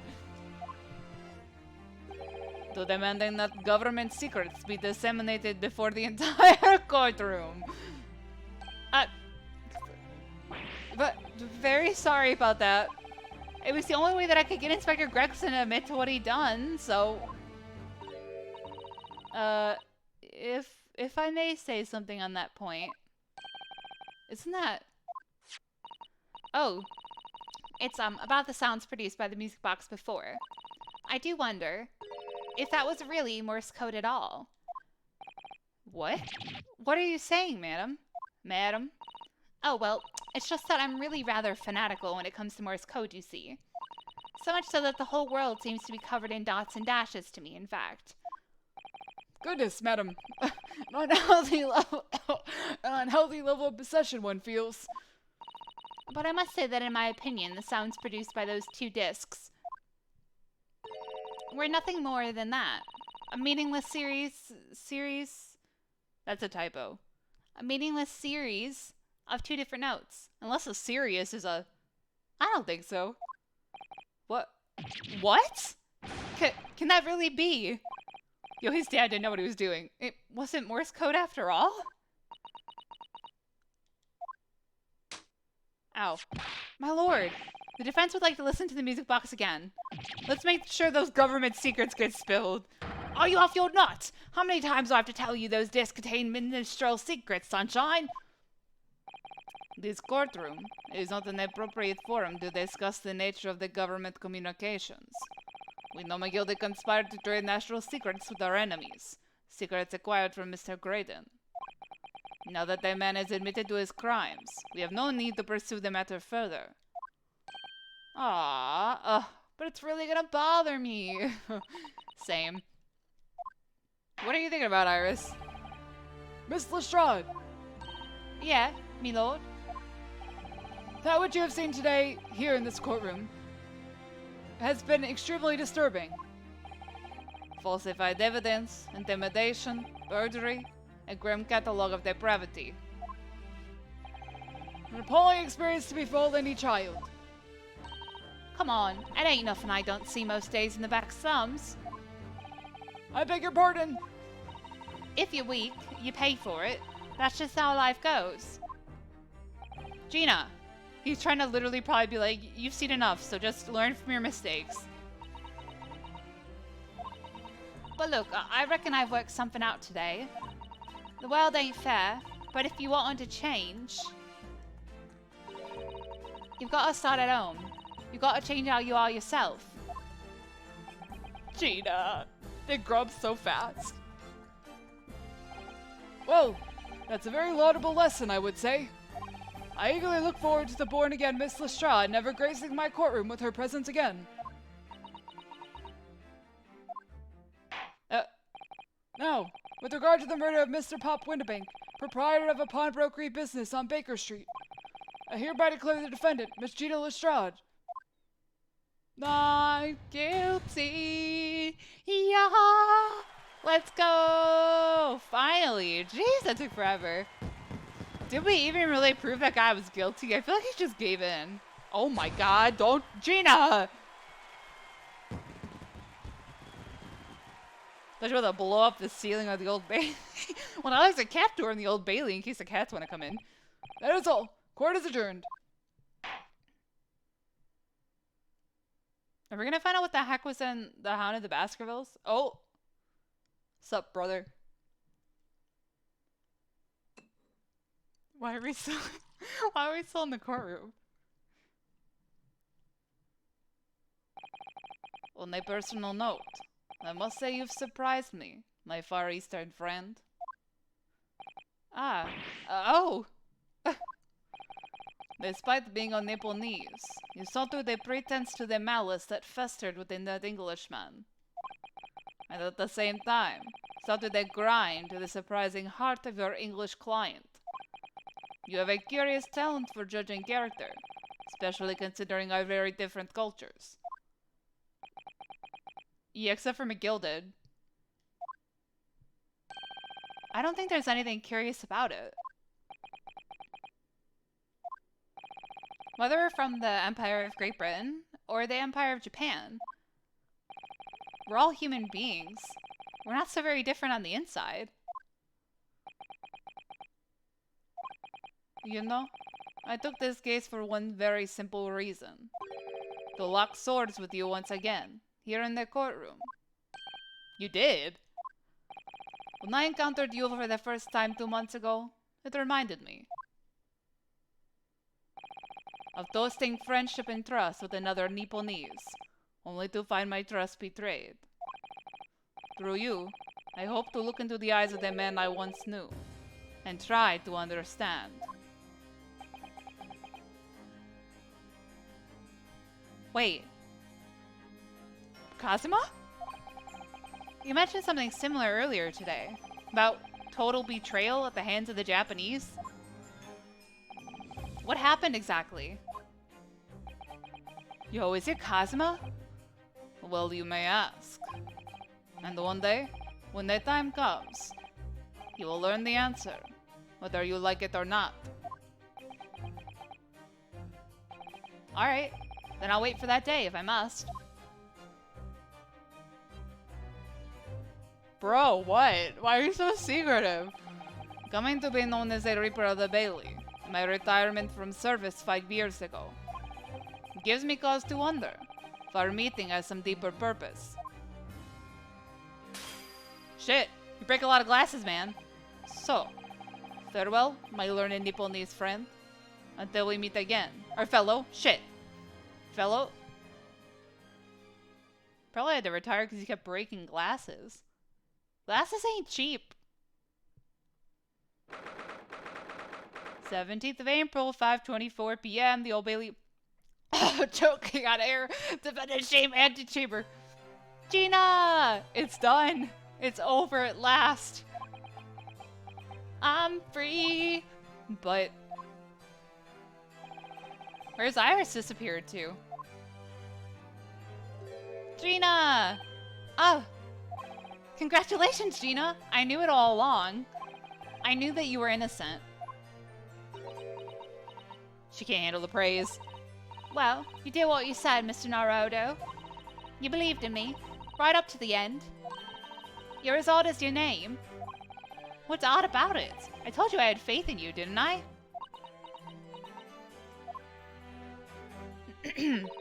No one ever has before, see? Kept a promise, I mean. Properly. That's awful. I figured something out today. All my life, growing up in the slums, I never trusted no one. But that's just because I've been scared of being stabbed in the back. I mean, the more you trust someone, the more it hurts when they let you down. Yes, I think I can understand that. After all, I had a taste of it in that trial 2 months ago. I chose to trust someone, and paid for it. That betrayal left a big scar. You know though, Gina, I worked something out quite recently too. Trusting in someone else is really an exercise in learning to trust yourself. When your gut tells you it's the right thing to do, and your trust is rewarded, there's no better feeling in the world. I think I have you to thank for reminding me of that valuable lesson. Oh, well, if you say so. Don't make a fat little sense to me, though. I'm trying to say that putting my faith in you, Gina, has been a real pleasure. For crying out loud, pack it in! But I suppose I sort of feel the same way. I mean, sometimes trusting someone else is, you know, alright. Thanks. This is the way I see it, Ryunosuke. Oh, I miss you, Kazuma. Defense lawyer is only as good as his faith in his client. And that comes down to how much faith he has in himself. You're right, man. After this experience, starting to feel like I understand what you mean. Kazuma, am I living up to your expectations? Am I turning out to be the lawyer you believed I could be? No, bitch. Pardon the interruption. Who'd that be? That face. What? What the deuce does a man have to do to be noticed around here, my dear fellow? Ah, that voice! Oh, it's too late for that voice now, Mr. Naruto. Wait, Sholmes? I've been standing here patiently in the corner of the room for an eternity. Oh, I was like... Ah, yes, it was me all along, I would have said, when you finally noticed me.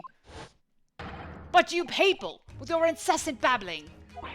Ah, Mr. Sholmes. Ah, yes, it was me all along, you see? Oh my god, dude, calm down. I'd assumed you'd been taken back to the hospital, to be honest. Indeed I was, but I managed to escape again.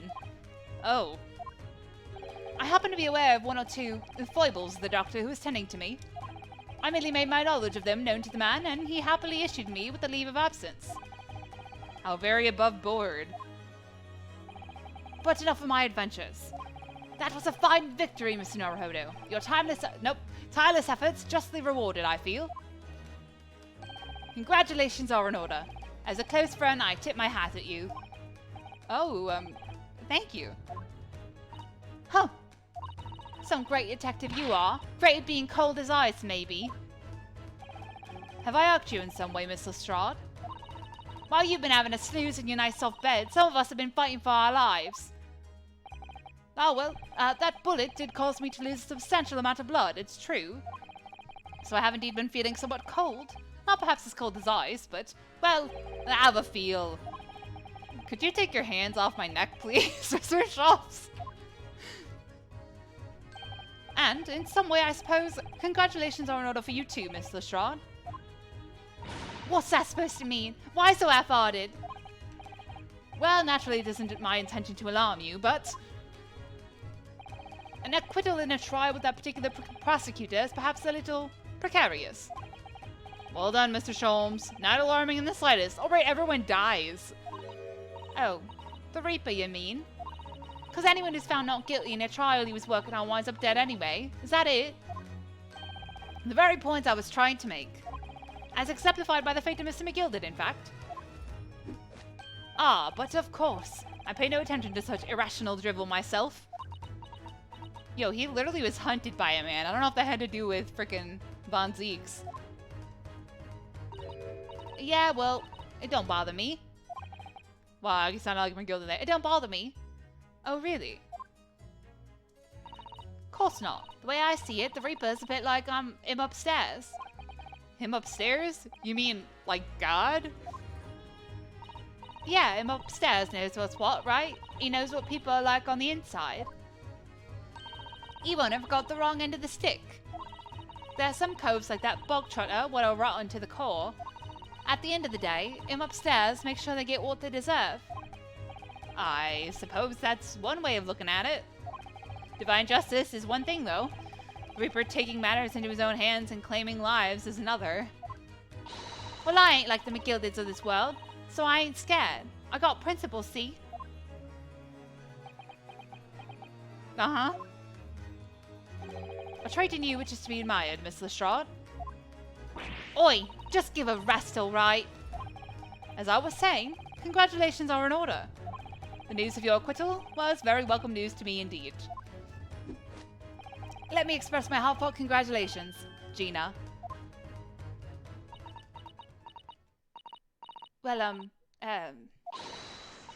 oh, there you are, Hurley! How long have you been here? Honestly, I went to the main entrance especially to meet you there. Ah, Iris, my dear. I do apologize. But wait until I tell you what happened. This pair have made utter fools of themselves. What happened? As you know, I have a penchant for disguise. I was hiding in this room dressed as a bailiff. But these dolts didn't notice my presence at all. They had no idea. Can you imagine, Iris? Would you credit it? I'm not sure, really. I beg your pardon. I'm sorry, Hurley, but you just don't have the weighty presence you seem to think you have. In fact, you really ought to be careful about that. It's going to land you in trouble one day. I'll be careful. Ouch. Anyway, it's such a shame. I was so hoping to throw a party for Ginny tonight. But you won't be able to come, will you? Don't look like I'm going to be going nowhere for a while. You are the judge's patter. I got stuff to make amends for, apparently. All them offences. What was it again? Breaking and entering, taking the bog trotter stuff, what was in the lug, blah blah blah. Yes, I think you'll find that basically, being a pickpocket is the main offence.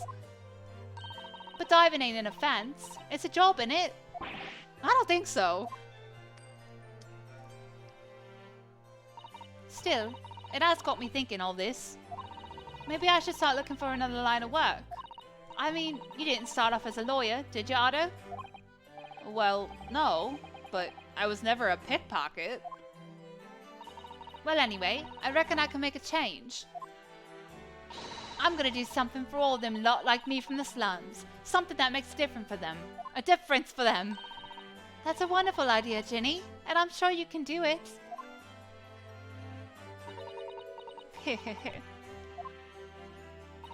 What is it? Oh. Nothing. Miss Gina Lestrade! Prison carriage has arrived, ma'am. Come with me to the rear gate at once. Oh, goodbye, Gina. Right. Well, looks like I'm off then. Yes. Goodbye, Gina. And good luck. Can I give you a hug? Otto. Yes. Oh my god, are you gonna ask me to defend you when you need it? Oh shit! Ah! Okay, alright. Long animation. Ah! What was that for? I don't know.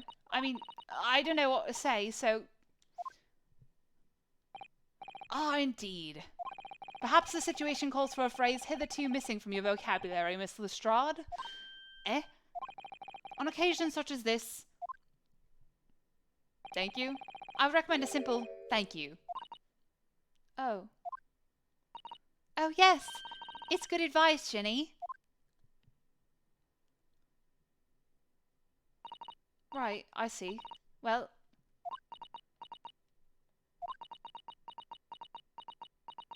This game's never gonna end. We're just gonna sit here forever. Oh.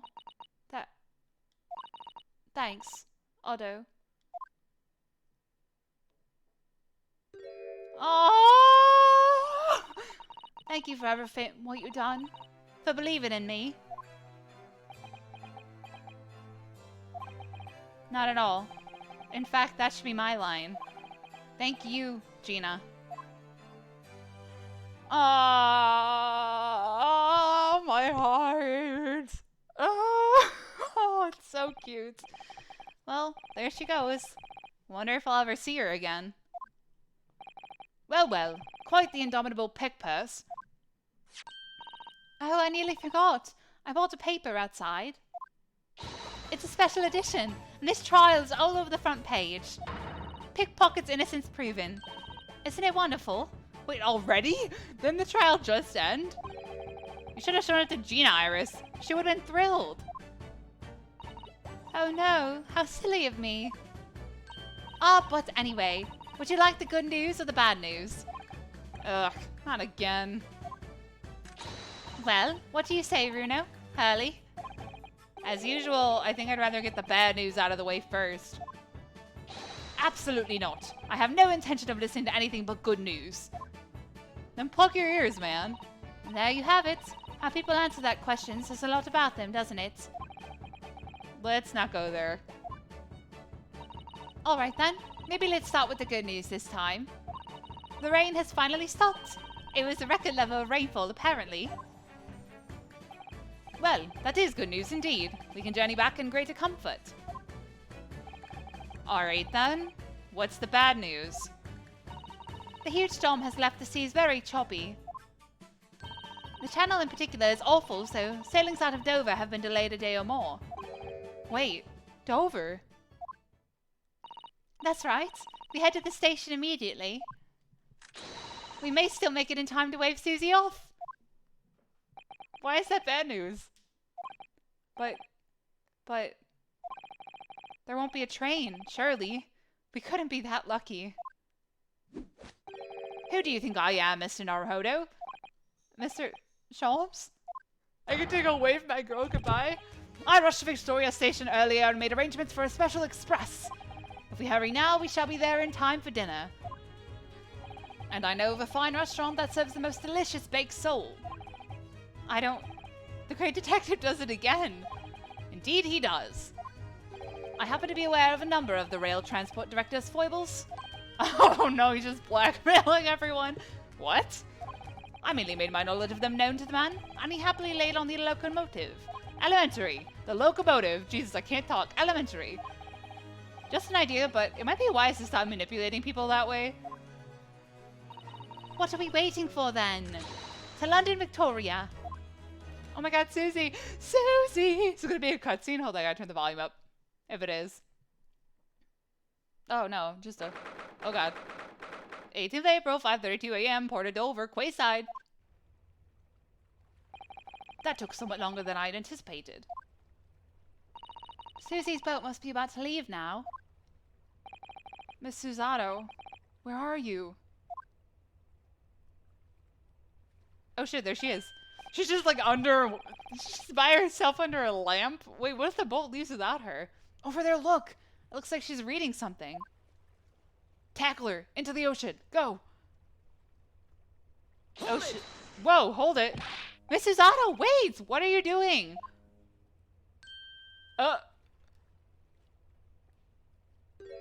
What voice did I even give you? Mr. Naruhodo, what are you doing here? We came as soon as we could after the trial. I mean, we heard that sailings are being delayed due to the bad weather, you see.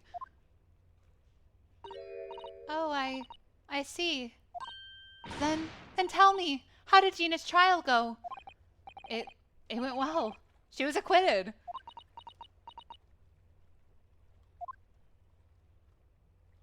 Oh. That's wonderful. Really wonderful news. Oh, don't cry, girl. Don't cry. I can't handle it right now. The book you were about to throw into the sea. It was your Encyclopedia of British Law, wasn't it? Oh dear. I was hoping you hadn't seen that. I'm not worthy of practicing law in any way now. So, I was saying my final farewell. You were saying goodbye to law? You, Susato-san? Would I be correct in assuming? It's because of the peephole, Miss Susato. I deliberately altered the scene of a crime, and then I tried to hide the fact. What I did is utterly unforgivable. That reminds me. How did you even come to have this, Susie? On the evening of the incident, Mr. Sholmes had invited Gina to dinner, if you remember. Oh yes, we had a wonderful time. Well, Gina gave us a little introductory lesson, didn't she? To the art of pickpocketing, I mean. Oh, that was so much fun! I stole Runo's armband. Yes, please don't do that again, Iris. That band's very important to me. Well, if it's so important, you should pay more attention to it. You didn't notice for ages. On a whim, I thought it'd be fun to see if I could take the cat flap-o-mat, so I put it up my sleeve. Really? And then I rather forgot about it, until I found myself in Mr. Windibank's shop with it later that night. You didn't feel it in your sleeve? That thing looks heavy. I see. And then...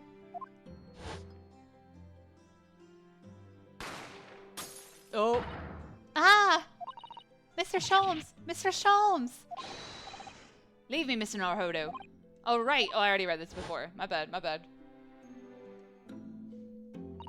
After Mr. Naruhodo had left the shop, I started to think that door started to play on my mind. The storeroom door, you mean? Yes. If Gina was anywhere in the shop, I realized it could only be behind that door.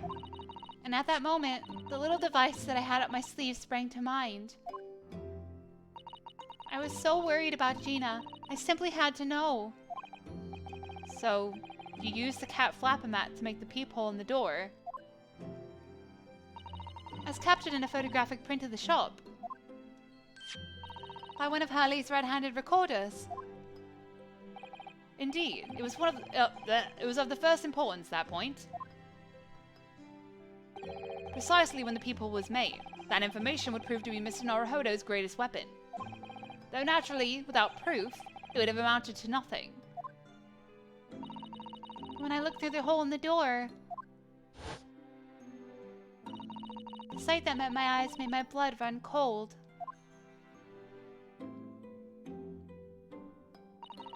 Thoughts started to run through my mind.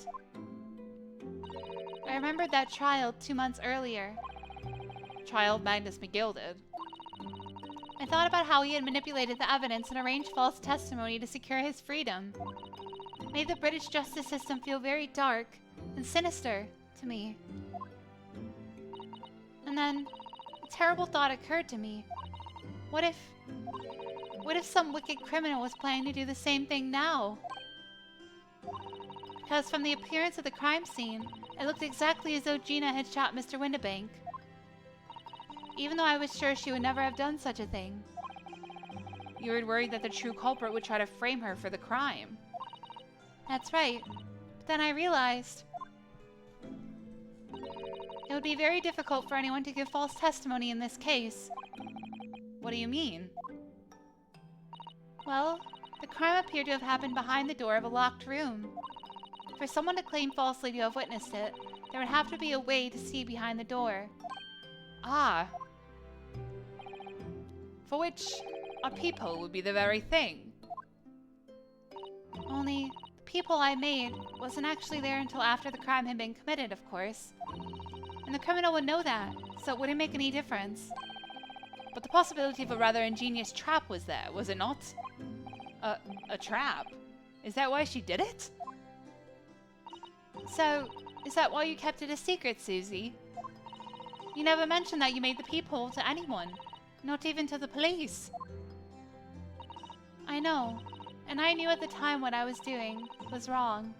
A criminal offense, even. That's why I decided to confide in Mr. Sholmes. Mr. Naruhodo was completely backed into a corner, with no other possible means of escape. The truth about the peephole could save him. That was my plan. She really does think of everything. But then, why didn't you just tell me everything before the trial began? My dear fellow, you're not thinking straight.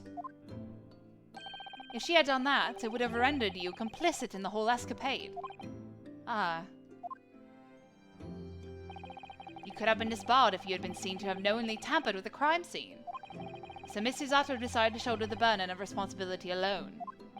For your sake, and Miss Lestrade's. Miss Usato! Girl, I love you. The truth is, when it happened, I did it because I lost a little of my faith in the law. Oh. I was worried that the right person wouldn't be convicted of the crime. The moment I allowed myself to think that is the moment I lost my right to call myself a judicial assistant.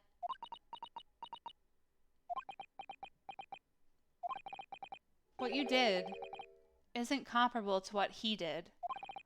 Graydon is the one who lied in the witness stand, using that peephole as a way to implicate Gina.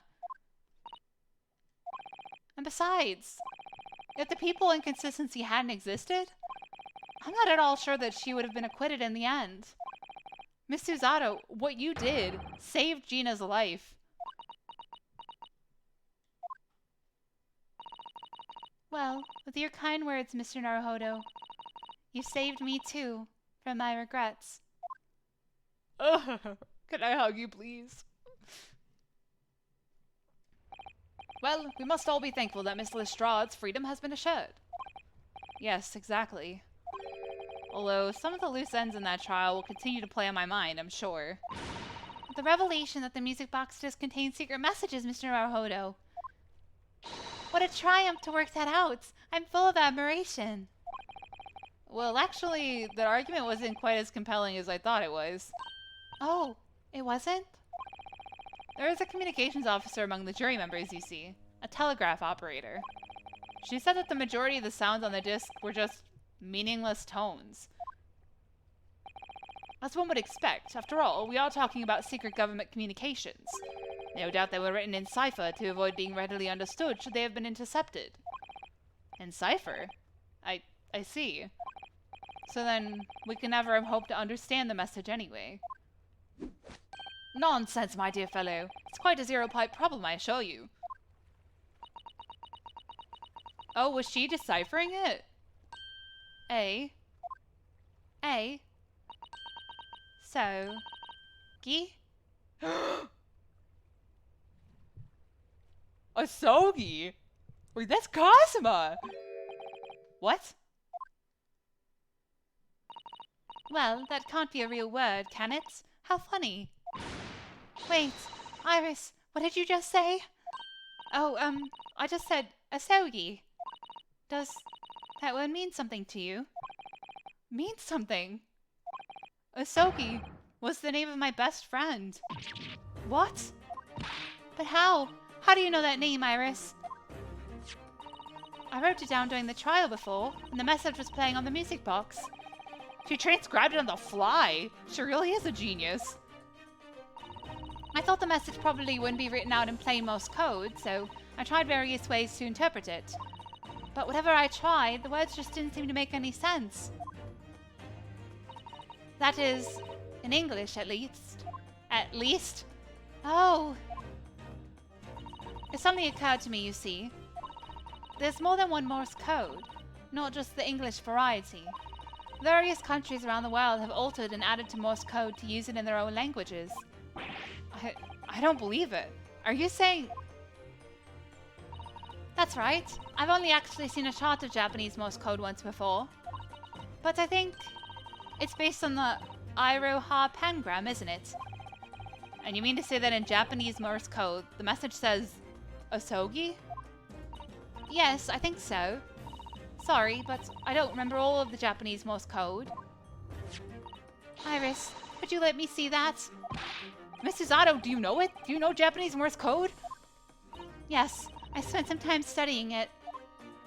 Because I'm quite sure Morse code will become ever more important for international communications. Then might I recommend, my dear madam, that you focus your efforts on the English version. Oh. Be that as it may, Iris, show me the message, please. Of course. Oh shit, it's gonna be like Asogi. What did he do? What did he do? Did someone murder him? Who was it? What happened? I need to know. My Kazuma. But what can this possibly mean? Whatever is in that long sequence of supposedly meaningless meaningless dots and dashes. It's made the color drain from Susato-san's face. He's not actually dead! No, I'm kidding. There's no doubt that this message is written in Japanese Morse code. So the British Empire has been using Japanese for its secret communications? I don't understand the reason why, but the message appears to be a list of 4 people's names. 4 names? The first is Kei Asogi. Kazuma Asogi. Why? Why was his name on that disc? The second is A. Shin. Shin? Shin? Shin? I don't recognize that name. The third is T. Goragusen. Gregson? Oh shit! Gregson! Wait, Shin? T. Shin. No. Gregson. Ah, it would seem Tobias Gregson is the third man on the list. And what's his name doing in the secret government communications as well? And the last name... What's the matter, Miss Susato? It's just so strange. So unexpected. Oh, what is it, Susie? Don't keep us in suspense. Oh god, who is it me? Is it her dad? Is it Susie? Is it Iris? Is it Shelves? Strongheart? The last name is J. Wilson. Bro, they're dead. Wait, all these people are dying. Are they gonna kill Gregson? What? Wilson? John H. Wilson? You mean Daddy? Oh shit. Says only J. Wilson, so I'm afraid I can't be sure. Then, after the 4 names it reads, if I translate from Japanese, that is all 4. And that's the end of the message. Or rather, the end of what you noted down, Iris. I just can't believe it. Who would ever have thought that those discs contain Japanese Morse code? Not to mention a strange list of some disturbingly familiar names. It would appear that this particular message is a communication of some kind between Great Britain and the Empire of Japan. So, Daddy could be in Japan then, where Susie and Runo come from. Oh, what? Oh, well... Huh, no. It's not very likely, really, is it? I mean, there are thousands of people with the surname Wilson, and there must be lots of J's among them. Yeah, that's it. Professor John H. Wilson, visiting professor of medicine at the Imperial Yume University. Well, we can't tell Iris about that now. We just can't. Yo, you look nothing like your dad. This is so strange. Somehow in solving the case of Mr. Windibank's murder today, I feel like I've rolled back a boulder at the mouth of a very dark cave. I do wonder if perhaps it's a dark cave that we shouldn't go wandering inside.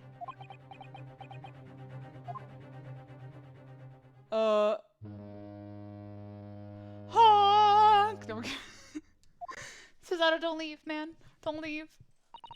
Oh dear. The ship is gonna set sail soon. Yes, it seems so.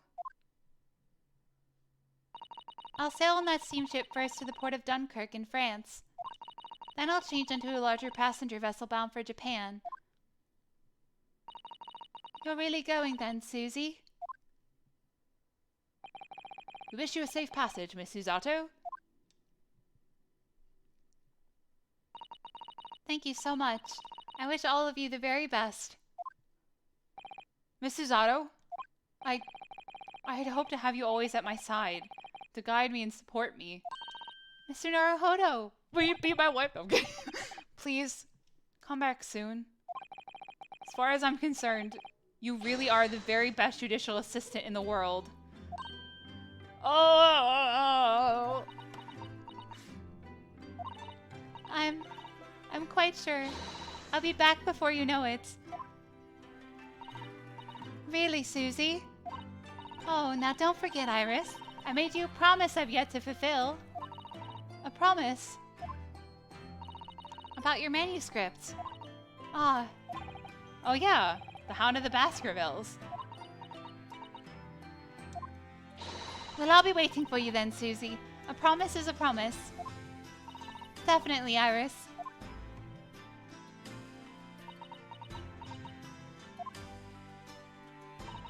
Mr. Naruhodo? Yes? Do you remember the first time we met and I thought you were a murderer? Yes, of course. On the SS Buria when I was dragged out from that wardrobe, still half asleep. If I remember rightly, you threw me halfway across the cabin with the Susato takedown. You know very well what I'm talking about after that. It's strange, but being thrown together as we were in that case, I somehow felt straight away that you were the perfect person to continue Kazuma-sama's great legacy. Miss Susato. And my instincts were right. I really want to believe, no, I'm sure that I'll be back soon. Farewell until then. My emotions. Oh, hold on.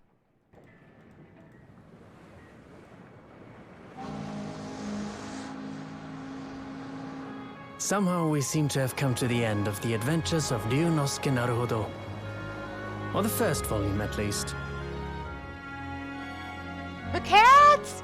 Looking back now, it feels as though fate has led me on this journey. Look at it run! Fate led me to becoming a lawyer, to traveling halfway around the world, to meeting the great detective. I'm sure there'll be trials and tribulations ahead. Of course there will. But whatever happens, I know I'll be able to turn my fortunes around.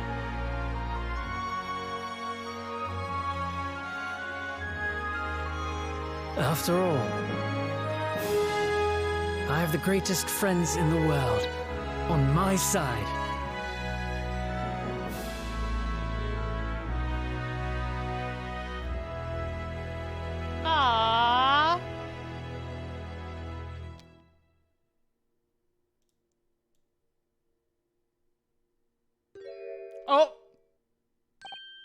Ah, yes, Mr. Naruhodo.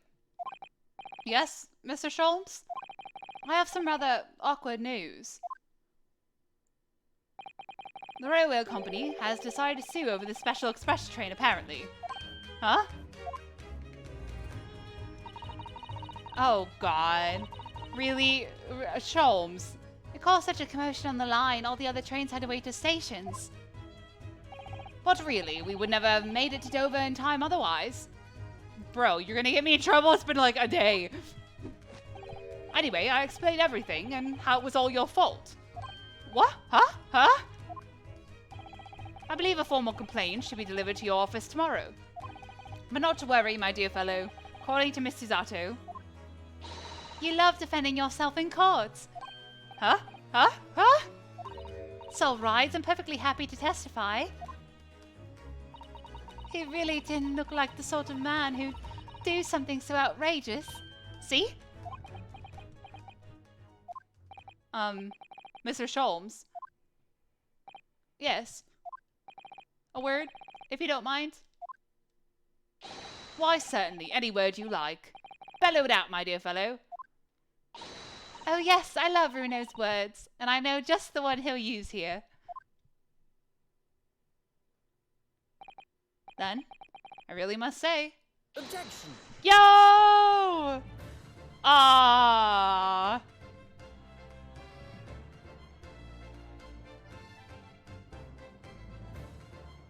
That's so cute! Okay, hold on. Alright, I'm sorry this episode is so long, but I wanted to finish out the game. Because I want to see the ending first, and like I don't know, there wasn't really a good place to stop. Oh, the following weeks, hundreds of music boxes arrived at Baker Street from all over Europe. Something was afoot, though it transpired I had ordered them all myself. So I advertised them for sale with used by Mr. Sholmes to solve an important case. And the money I've earned. Consulting detective work pays a pittance by comparison. Oh my god, Sholmes.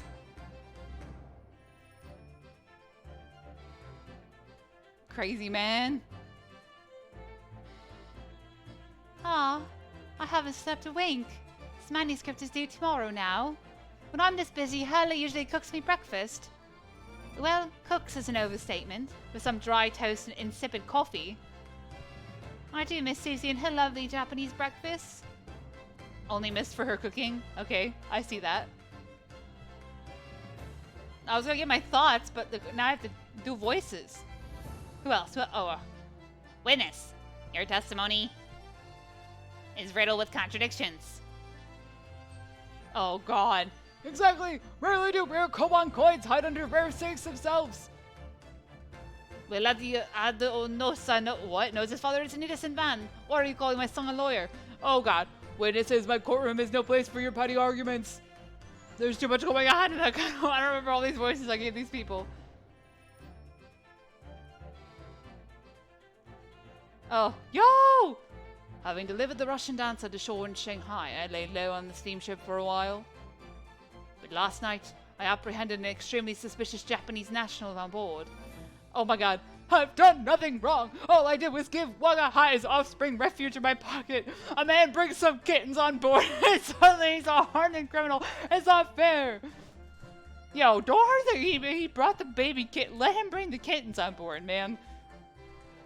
Oh man, the fact that Cat was running with them at the end, I was like, has the cat always been running around with us? How did I not see it more? My only complaint. Oh. Scientific investigation will be the gold standard for policing in the new age. Okay, I can't do your voice. I dream of a world governed by the tenets of order and discipline. Like a great clock, in fact, whose hundreds of parts mesh together in perfect unison. Now, you'll excuse me. I have about 2 minutes and 37 seconds until my next appointment.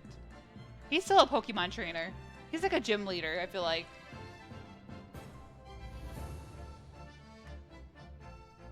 I still think he's evil. I'm pretty sure he's the one who was ordering him around. The latest Rants magazine is out. 9 minutes again? Yeah, being a traitor. Whenever I say that one line she wrote now, I get a standing ovation. Wanna hear it? Huh. Not bad, I suppose, for an amateur. Damn. Oh, drink the tea, man. Drink the tea. Her ladyship puts me to shame. Are you crying, man? He still looks like a gopher. I don't know what he makes me think. His face makes me think of something. I can't think of it. A meerkat? I don't know. Oh. Be visiting the old girl on a daily basis, of course. Johnny, my old jailbird. Must say, battling with those bally stairs every day has done wonders for the dicky peg. Managing rather well with the housework, too. Got this maid business taped up, I'd say. Hope the gossiping neighbors don't realize the man of the house is his own maid. Oh, right, his wife threw the knife that somehow bounced off the window and stabbed a woman in the back. How could I forget? That one was probably the harder suspension of disbelief throughout the game, I think. My Rowley's back on the beat again. All thanks to the Reaper. There's nothing I enjoy more these days than hunting out small change in the gutter. I'm a better Bobby now, looking out for Londoners, the dropped halfpennies, and my lovely wife. Oh, Pat. Oh, Rowley. Get a room. Bum bum bum bum bum bum ba da da. It's like cute credits. I like it. Oh, do I get to see? Oh, looks like I'm gonna be doing time for a bit now. But Iris comes every day for a natter, so it ain't too boring. She's always going on about all them cases what Sholmes is looking into. Criminal investigations are kind of interesting when you get into them. Are you gonna be an investigator, Gina? You can investigate in the slums. Make sure they don't get accused for wrong things. People like to blame people who are poor because they think it's like, I don't know, easy, which is terrible. Oh, yes, I renounced my upbringing and chose a life of sophisticated crime. But regrets? Please. Give over, bruv. That ain't the Ash we used to know. We all time and had a plan to come back to Milverton and Skulkin's milk run, right? The three musky whatsits. Milk in the neighborhood for all it's worth. What the fuck? Oh my god. If in the sequel, if he has a milk business, I'm gonna lose my shit. Can you imagine? He just comes up to our house, he's like, you want some milk? I'll be like, no.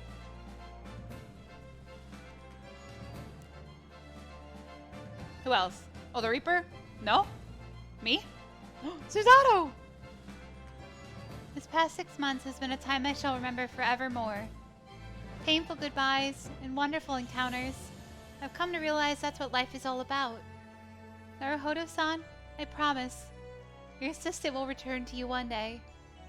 But for now, I leave you with many memories and a heartfelt wish that life will treat you well.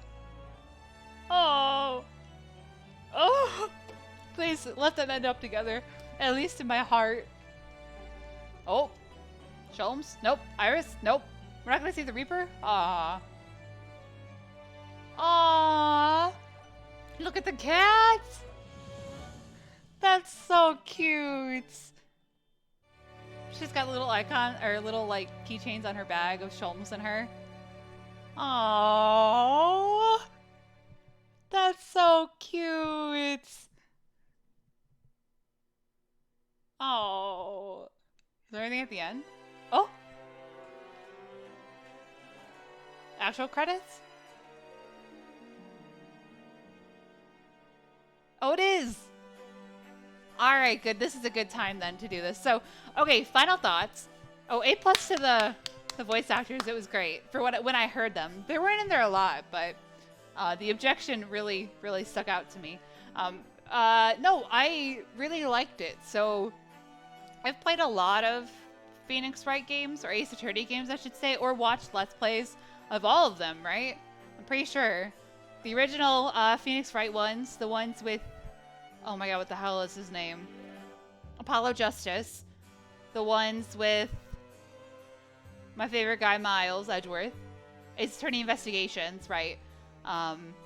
So yeah, I'm pretty sure I've pretty much played or seen all of them in their entirety. So I like what this one has done different. I really like the story.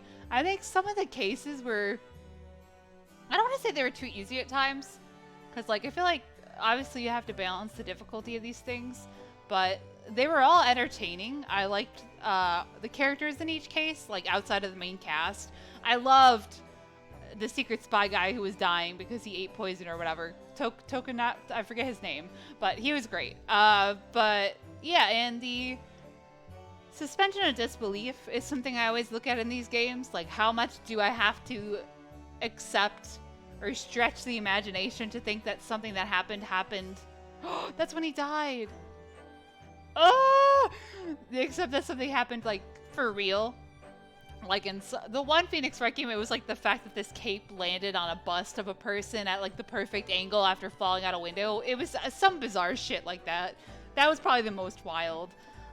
So, I think the knife one was that in this one. The fact that the lady, like, threw the knife and it bounced off the window at the right angle to, like, stab through a woman's coat and stab her in the back. That was a little much, but not bad. But other than that, it was great. I had a blast, you know? These games are always really special, I feel like. And I like how at the end, they did the typical, someone says something and the main character goes, huh? Huh? What? Objection! Which has happened forever. There's the Pokemon trainer. Since, like, the beginning. So, that was cute. I like things like that. They're very nostalgic, but they're not boring, you know? So, God, McGilded. I liked that our client wasn't innocent, because that doesn't happen very often. I don't know if it's ever truly happened that we've technically gotten the not guilty verdict on a guilty person. I can't remember. If we did get my voice, if we did get that close, I think usually someone interrupts the judge, or it's an instance where they get retried. But you're not allowed to retry someone, so I don't think it's happened, but I could be wrong. I can't remember. I love how it's showing who's following along with us. That's so cute. Also, Gregson doing something bad. I don't remember if I called that early on, but I'm so interested to see what Iris's manuscript had to do with any of it. That and Strongheart. Can the cat start walking with us, please? Please, please, please, please, please, cat. Please, cat. No. Aww. That's so sad. I love the cat. Great addition to the games. There should have been one sooner. And I'm just kidding. But I loved the Reaper, the Bailey. Van Zeek's great. He is maybe a little too similar to Edgeworth, but I think they might have... Why is he so fucking tall? I think they might have been trying to go for that, since this is Phoenix Wright's ancestor. I don't know if he's necessarily Miles' ancestor, but he has the same essence as Miles, so I think they were purposely trying to do that. But I liked Gina, and I don't know, I liked how they handled all of it. Of course, there's always got to be the case where we're defending ourselves, we're getting accused of murder, so glad they stuck with that. And it's nice to have this little group right here. They're very cute. I'm excited to see what happens in the second game. Like how more involved Sholmes will be. He's pretty involved at times. Having Iris on the stand was fun. And I can only imagine they're going to use more of her crazy contraptions. Aw, claps. Aw, that's so cute. Wow. Grace I can't read till the end. The Great Ace Attorney Adventures. Finn. Is there going to be a question mark? Or not? Or is it?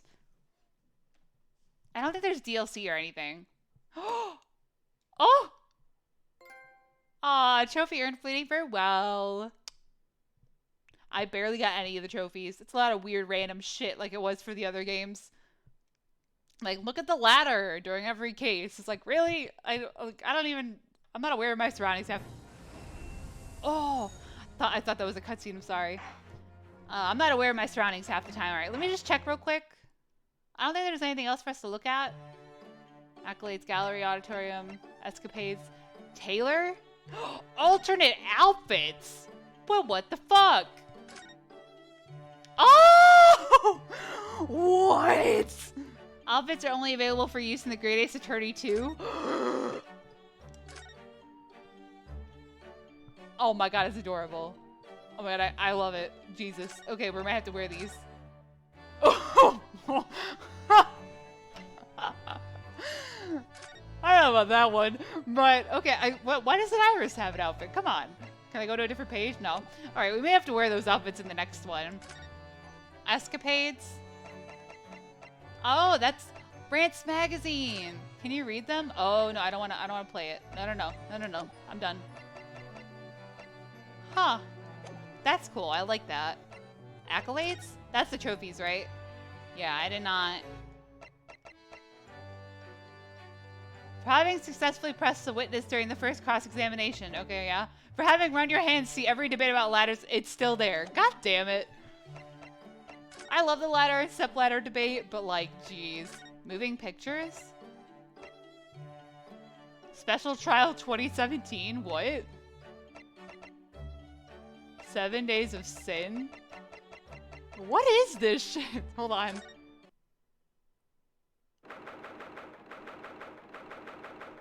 Makuhari Mess? What? Oh, hold on. Nope. We'll do that later. Maybe next series. Okay, very strange. Anyways, okay. Episode has gone on long enough, Allison. You need to stop. So, next time I see you guys, we'll be starting the second game. Resolve. Oh, different music. All right. But yeah, we'll be starting that next time. It'll be the same series, but it'll have a different thumbnail, and I'll probably start over from episode 1 just to differentiate. But gosh, no, I had a blast. Like I said, I loved pretty much everything. And I might take a little break before playing the sequel, but we will play it, so don't worry. And thank you all for being on this journey with me. It's been so much fun. I love games where I get to do all the voices, which might be bad sometimes, but I enjoy it. It makes it more interactive for me, so thank you all.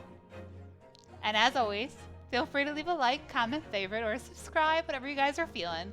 And until the next time, lights off, dark out.